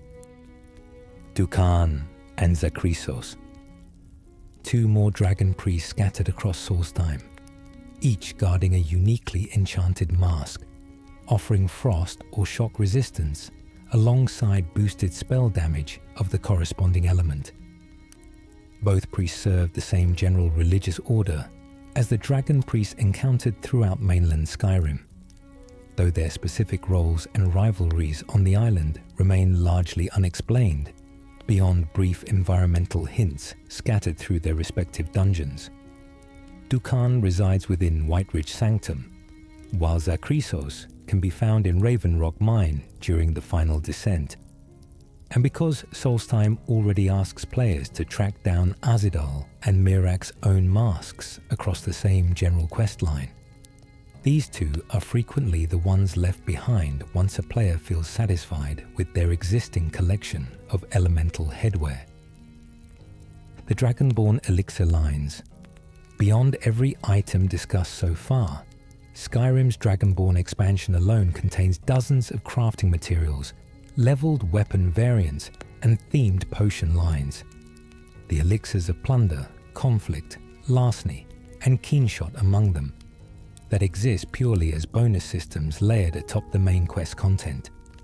Each elixir line scales upward through several tiers, from a simple potion all the way to a prime elixir, granting progressively stronger versions of the same thematic bonus as the player's alchemy skill improves over the course of a playthrough.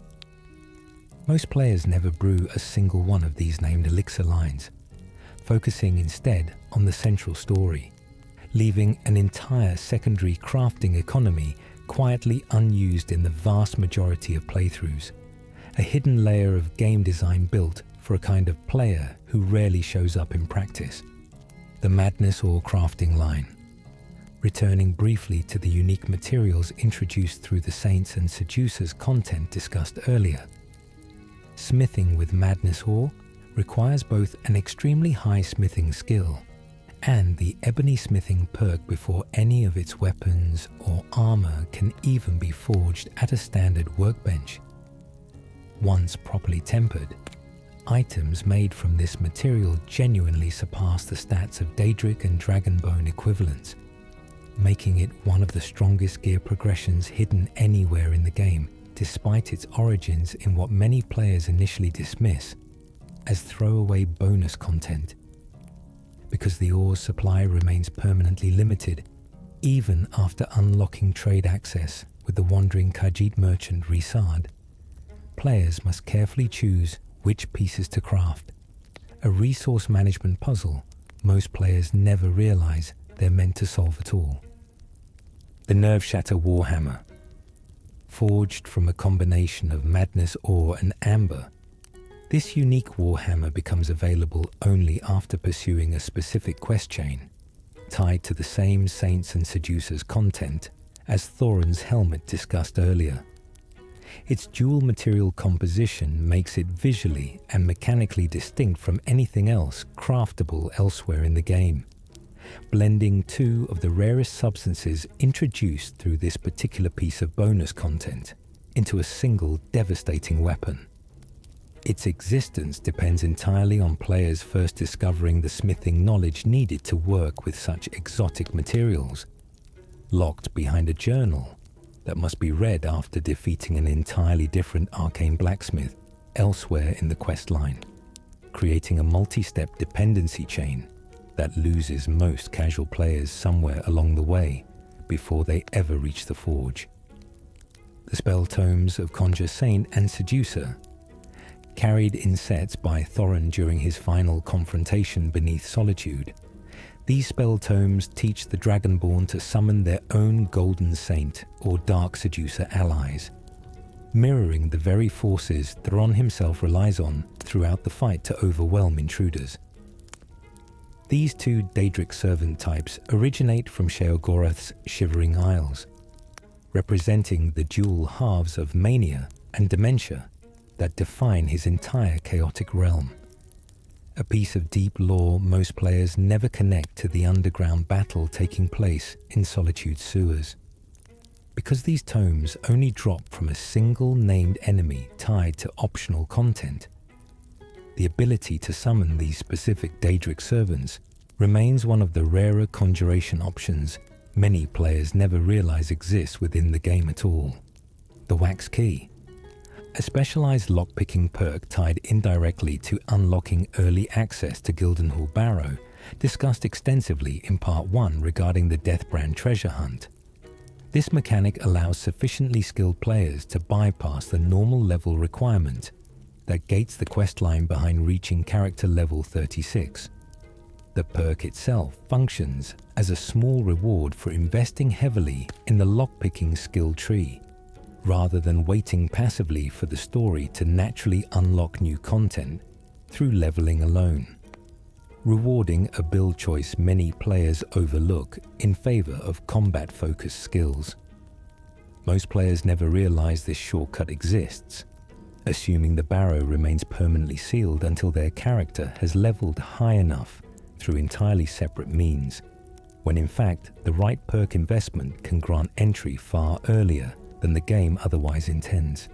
The notes on Amber and Madness smithing.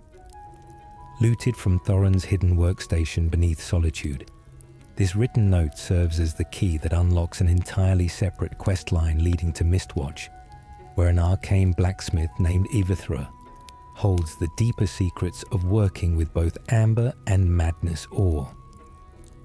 Mistwatch itself sits along the border between the Rift and Eastmarch, a bandit-controlled fort entirely unrelated to the underground conjurer storyline the note originates from, creating an unexpected geographic leap most players never anticipate when they first pick up the document. Because this note is easy to overlook amid the more visually striking Sheogorath-shaped Amber sitting in the very same alcove, many players who do explore Thorin's full lair still walk away without realizing an entire second crafting questline was waiting to be triggered. Ivethra's journal. Recovered after defeating the arcane blacksmith Ivethra and her skeletal minions at Mistwatch, this journal provides the final piece of knowledge required to actually smith Madness armor and weapons, completing a three-step chain that begins with Thorin's note and ends with this single readable book. Ivethra herself appears to have been conducting independent research into the same exotic materials Thorin was hoarding, suggesting two separate, unconnected figures were both drawn toward the same forbidden knowledge from entirely different directions. The sheer number of intermediate steps required: defeating one boss, finding a note, traveling to a second location, defeating a second boss, and finally reading a second item, makes this one of the most quietly elaborate crafting unlocks tucked into Skyrim's optional content. The Heart of Order, carried in pairs by the conjurer Thoron. These rare crafting components serve as essential ingredients for working with Madness ore, their name evoking the same Daedric Prince of Order, Jiggalag, whose sword was discussed earlier in this list. The pairing of Order and Madness within a single crafting system feels almost deliberately ironic, given that Jiggalag's entire tragic arc revolves around being forcibly transformed into Sheogorath, the very prince whose chaotic influence saturates everything else in Thorin's lair. The thematic thread connecting Thorin's entire questline back to Order and Madness as opposing yet intertwined forces rewards players who pay close attention to item names rather than treating them as simple crafting fodder to be hoarded and forgotten. The albino spider pod. Dropped by albino spiders or harvested directly from their egg sacs deep within Solstime's more dangerous cave systems, this alchemical ingredient exists as one of dozens of small environmental collectibles most players never bother gathering unless actively pursuing a specific potion recipe. Its presence speaks to the sheer density of barely noticed resources Bethesda packed into the Dragonborn expansion's ecosystem, far more than any single playthrough could reasonably exhaust. The Spider Scroll Collection, a full set of exploding, jumping, and cloaked variants covering flame, frost, poison, and shock damage types. These unique scrolls represent one of the most mechanically diverse magic item categories in the entire Dragonborn expansion, and yet remain almost entirely unknown to players who never specifically search for them. Their existence as named themed magical consumables rather than generic loot suggests an entire intended playstyle built around scroll-based combat that the vast majority of players never experiment with. The Cuirass of the Crusader. Acquired during the quest Relics of the Crusader, after tracking down a band of bandit thieves holed up at Four Skull Lookout, this artifact cuirass forms one part of a larger relic set most players never realize requires multiple separate dungeon visits to fully assemble. Because the bandits guarding each piece are scattered across different corners of the map, rather than gathered in one convenient location. Many players claim only the cuirass before moving on, unaware that matching boots, gauntlets, and a helmet exist to complete the full Crusaders set. The wooden mask. Discovered beside a skeleton in the ruined exterior structures of Labyrinthian, this unassuming mask serves no combat purpose whatsoever on its own, existing purely as a key that transports its wearer backward in time to a restored version of Bromjunar's sanctuary. Its connection to Konarik, discussed at length in Part 1, means this humble wooden item is secretly the single most important prerequisite in the entire Dragon Priest mask collection, despite looking like the least impressive object in the whole set. The Hired Thug's Missive. Found beside the wooden mask and its accompanying skeleton, this readable note hints at a tragic backstory involving a scholar who uncovered Bromjunar's secrets, only to be killed by his own panicked mercenaries once the time displacement magic proved too disturbing to witness firsthand. Most players who pick up the mask never bother reading the note lying beside it, missing the small narrative explanation for why a corpse and a time travel artifact ended up abandoned together in the open air. The Bromjunar Sanctuary pedestals. Once all 8 named Dragon Priest masks are gathered and placed correctly within the restored sanctuary, the pedestals themselves trigger Konarik's reveal, discussed in depth in Part 1. What's easy to overlook is that removing the masks afterward, rather than leaving them on display, is entirely optional, and a number of completionist players choose to leave their hard-won collection permanently enshrined rather than wearing any of it, turning an entire late-game dungeon into an unintended trophy room. The Sula Trebarius Expedition Manifest. Found in the abandoned camp outside Alftand, this journal details the doomed expedition that ultimately leads to Umana's confrontation discussed in Part 1, describing her as a bodyguard and constant companion to Sulla, a relationship the rest of the ruin reveals to have collapsed entirely under pressure. Most players read this note in passing without connecting it to the violent confrontation waiting deeper in the ruin, missing the slow narrative build-up the game quietly lays out for them. The Jornebred's Last Dance skillbook. Tucked inside Corvin Jund, alongside the Jagged Crown discussed in Part 1, this skillbook improves light armor proficiency and sits clenched in the grip of skeletal remains easily overlooked by players rushing toward the crown itself. Its location inside one of the more politically significant dungeons in the entire Civil War storyline means it's frequently passed over by players treating Corvin Jund as a single objective errand rather than a location worth fully looting. The Surfeit of Thieves skillbook. Located in the basement of the Pelagius Wing, immediately after completing the Mind of Madness.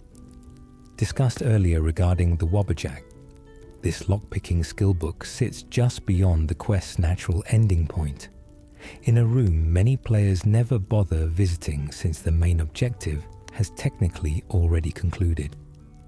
Its placement rewards only the most thorough explorers willing to wander a few extra steps after what feels like the conclusion of an already eventful and disorienting questline. The hidden treasure chest of Corvin Jund Halls. Beyond the Jagged Crown and its accompanying skillbook, Corvin Jund hides a separate treasure chest accessible only by picking up a dagger from a nearby pedestal, which triggers a hidden passage protected by a floor spike trap. This entirely optional secondary reward exists in the same dungeon already discussed twice in this list, reinforcing just how many individual layers of hidden content Bethesda packed into locations most players associate with a single, simple fetch and return objective. keening, one of 3 legendary tools crafted by the Dwemer Lord Kagranak to tap directly into the heart of Lorcan. This translucent dagger arrives in Skyrim carried by a courier who dies simply from handling it without proper protection. During Arniel's endeavor, equipping keening before the quest concludes inflicts a debilitating drain on the wielder's health, stamina, and magicka simultaneously. Arniel uses it one final time in his experiment, vanishes in a flash of light that mirrors the disappearance of the entire Dwemer race, and leaves it on the floor for the Dragonborn to claim. Most players treat it as a footnote to Arniel's story, rather than the cosmically significant object it actually is. Windshear, wedged into the bowsprit of the Emperor's private ship, at the very tip of the wooden beam jutting over open water near Solitude, this scimitar staggers anything it strikes on every single normal hit without exception, and block bashing with it carries a near 40% chance of sending targets into a full ragdoll collapse for several seconds. It only appears once the Dark Brotherhood's Hail Sithis quest is active, and many players board the Kataria, complete the assassination, and leave without ever walking to the front of the ship's deck where the blade sits waiting in plain sight. Ghostblade, rewarded by the spirits of 2 ancient lovers, Fiori and Holger, at the end of Anselvund, after freeing them from a necromancer's control. This translucent sword weighs only a single unit and deals 3 points of bonus damage on every hit that ignores the target's armor entirely, a property almost no other weapon in the game shares. The tragic story of Fiori and Holger is told through notes scattered across the tomb. A huntress and a warrior from rival traditions separated by a serpent's venom, with Holger spending the rest of his life building the very tomb that would house them both. Most players fight through Anselvund as a straightforward dungeon without registering the love story unfolding in the text around them. Chillrend, locked in a display case inside Mercer Frey's private study at Riftweald Manor in Riften, this glass sword deals scaling frost damage and can paralyze enemies briefly with each hit. Because Riftweald Manor is inaccessible until the Thieves Guild's The Pursuit quest opens it, and the display case requires a high lockpicking skill even then, many players rush through the manor focused entirely on the quest objective and leave the sword behind. Its enchantment scales with the player's level at retrieval, meaning characters who wait until level 46 or higher claim a meaningfully stronger version than those who grab it the moment the door opens. Grimsever, belonging to Mjol the Lioness, who mourns its loss in Riften's marketplace, this glass sword can be retrieved from Mzinchalev as part of an optional companion errand. Many players recruit Mjol as a follower immediately without bothering to reclaim the sword, leaving it sitting in a Dwemer ruin indefinitely.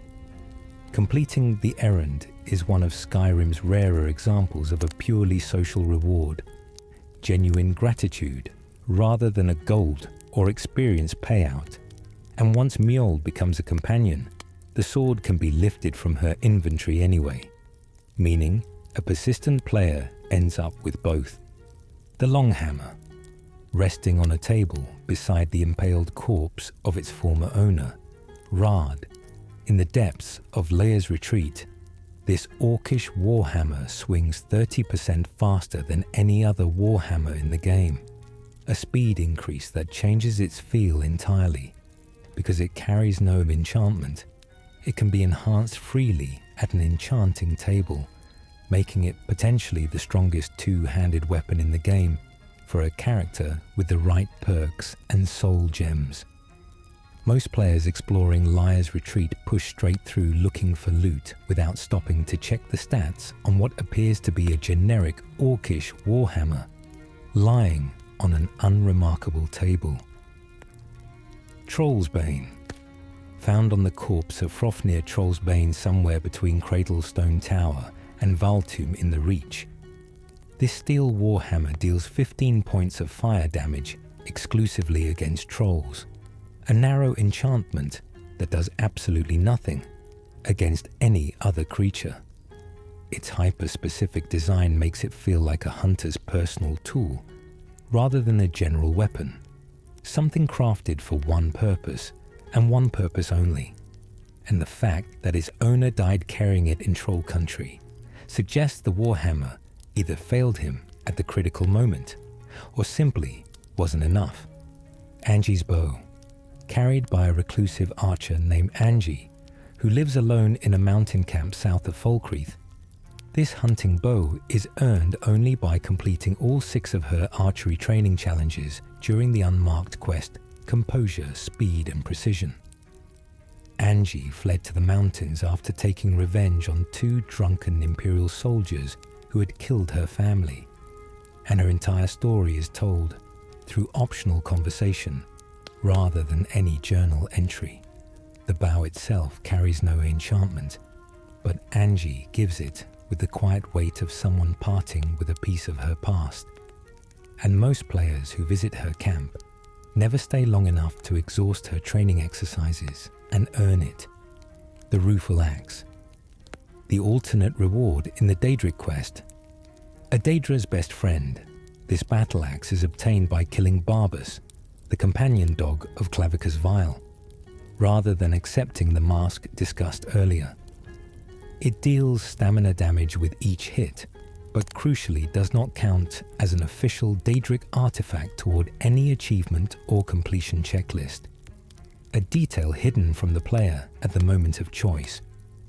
Clavicus Vile explicitly warns against choosing the axe, framing it as the inferior reward, which may be precisely why a curious percentage of players choose it anyway. Queen Freydis' sword, commissioned by the blacksmith Ungel wore Anvil in Windhelm, who is struggling to forge a worthy blade for Ulfric Stormcloak. This steel sword carries no enchantment, but bears one of the more historically resonant names in the game. Queen Freydis was an ancient Nord ruler whose legacy runs through Windhelm's own history, and a blade named in her honor being commissioned for a man who considers himself the true High King of Skyrim, is a small piece of deliberate political symbolism most players never think to register while running a fetch errand. The Poacher's Axe, found at Halted Stream Camp north of Whiterun, carried by a bandit near the forge. This war axe deals 3 extra points of damage specifically against animals, a thematically fitting enchantment for a weapon carried by people whose entire livelihood depends on illegal hunting. Halted Stream Camp contains a surprisingly rich collection of interesting loot for an early game bandit outpost, including a spell tome and a master-locked chest most players pick up incidentally. But the axe itself rarely draws attention precisely because its bonus is so narrow. Rundi's Dagger, found on an altar east-southeast of Winterhold beside the remains of a missing college apprentice. This unenchanted steel dagger exists purely as evidence of a small, quiet tragedy. Rundi was one of several apprentices who vanished from the college before the Dragonborn's arrival, and his dagger sitting on an outdoor altar in the middle of nowhere is the only physical record that he ever existed. No quest marker directs anyone toward it, and the game never resolves what happened to him, leaving the dagger as one of Skyrim's many unexplained endings. The Guldur Blackblade, wielded by Mikrul Guldursson in the Nordic ruin of Folgunthur during the Forbidden Legend questline. This sword absorbs a scaling amount of health with every hit and is accompanied by a small army of Draga servants under Mikrul's complete control. Where his brothers Jirik and Sigdis lean towards sorcery and archery respectively, Mikrul cuts a more physically threatening figure, and his black blade reflects that, a weapon built for sustained close-range attrition rather than the tactical tricks his siblings favor. Many players looting Folgunthur pick up the amulet fragment and leave, forgetting the blade entirely. Harkon's sword, stripped from Lord Harkon. After the final confrontation in Castle Volkihar, this blade absorbs health, stamina, and magicka simultaneously, but only functions if the wielder is a vampire or holds the vampire lord power. For a Dawnguard member who just defeated Harkon in direct combat, the sword is mechanically inert, a beautiful trophy with no practical use for the person most likely to carry it out of that throne room. The enchantment reads almost like a final act of spite from its owner, a weapon designed to remain loyal to the dead rather than serve the living. The champion's cudgel, carried by General Falscarius within Fort Frostmoth on Solstheim. During March of the Dead, this warhammer fires a random combination of fire, frost, and shock with every strike, each element having a 50% independent chance of triggering. Falscarius is an Imperial general who died when Red Mountain erupted centuries ago and was reanimated by ash spawn. Commanding undead troops with no awareness, the empire he served no longer resembles what he knew. The cudgel's chaotic unpredictability mirrors his own fractured, suspended state. A man still fighting a war that ended hundreds of years before the Dragonborn ever arrived. Bolar's Oathblade. Found in Bloated Man's grotto before the Daedric quest, ill met by moonlight is triggered. This scimitar belongs to a blade named Bolar who sacrificed himself during the Thalmor's purge of his order, leaving his sword and a quietly resigned farewell note beside a shrine of Talos. Once the quest begins, the blade vanishes permanently from its location, replaced by a hostile sorcerer. Any player who picks it up beforehand owns a weapon that becomes completely unobtainable through any other means, a narrow window that closes without warning and that most players never realize was open. Valder's Lucky Dagger.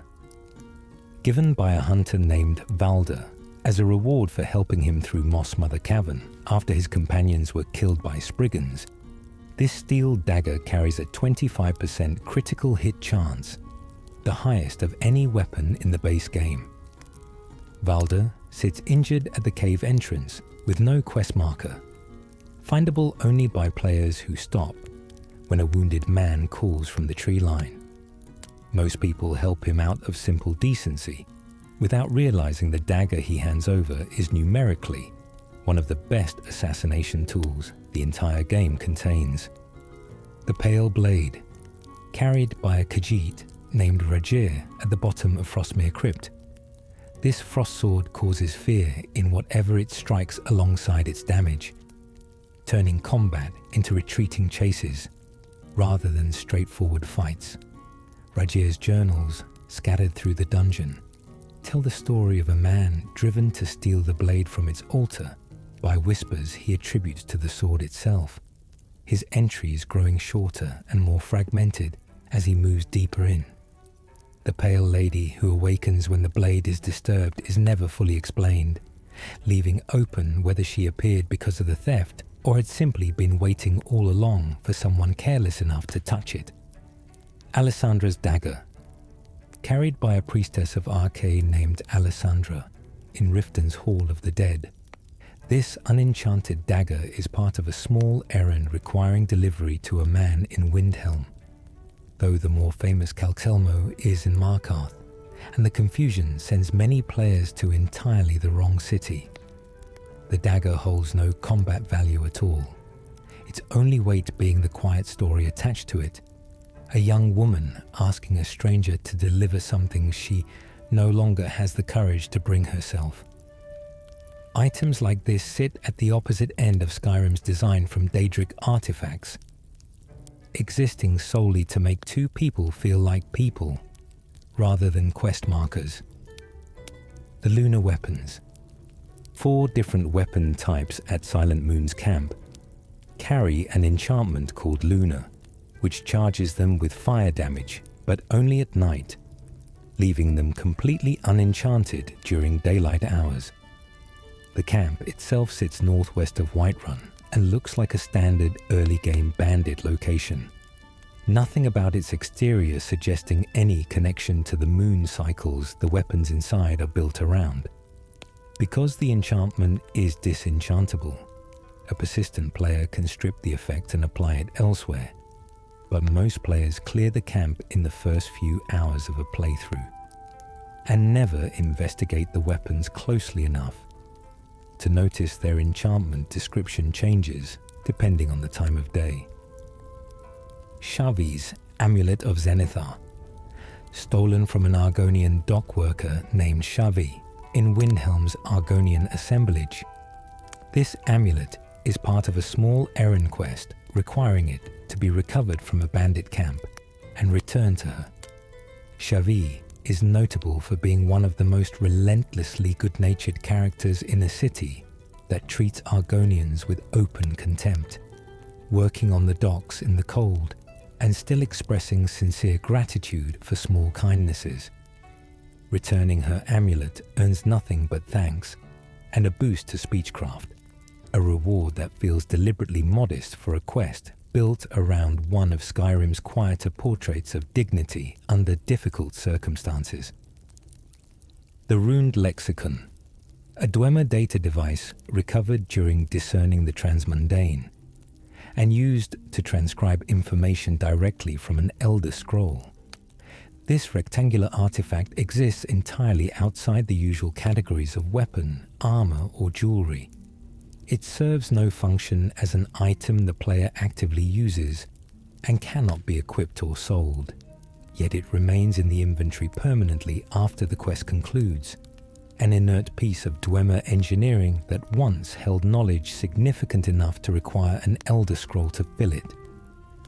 Most players forget it is sitting in their inventory at all, until a much later playthrough prompts them to wonder what the strange metal box ever was. The Stones of Baranzaya, 24 unusual gems scattered across some of the most heavily guarded locations in Skyrim, each one glowing faintly and described simply as a flawed imitation of a famous historical jewel belonging to the Dark Elf Queen Baranzaya.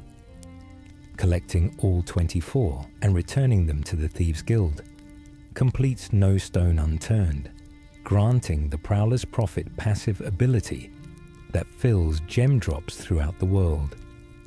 The collection is widely regarded as one of Skyrim's most punishing optional completionist tasks, but the reward is genuinely transformative for characters who value gemstone income, turning every subsequent dungeon into a shower of sapphires and rubies that never appeared before. The Gilded Wrist Guards, found on the body of Tirasuna inside Sightless Pit.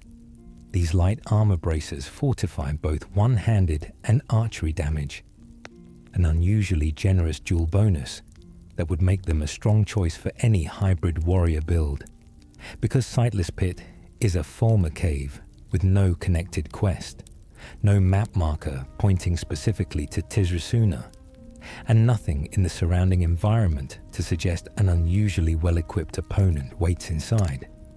Most players who clear it treat it as a standard Fulmer location and overlook the braces on the named corpse entirely.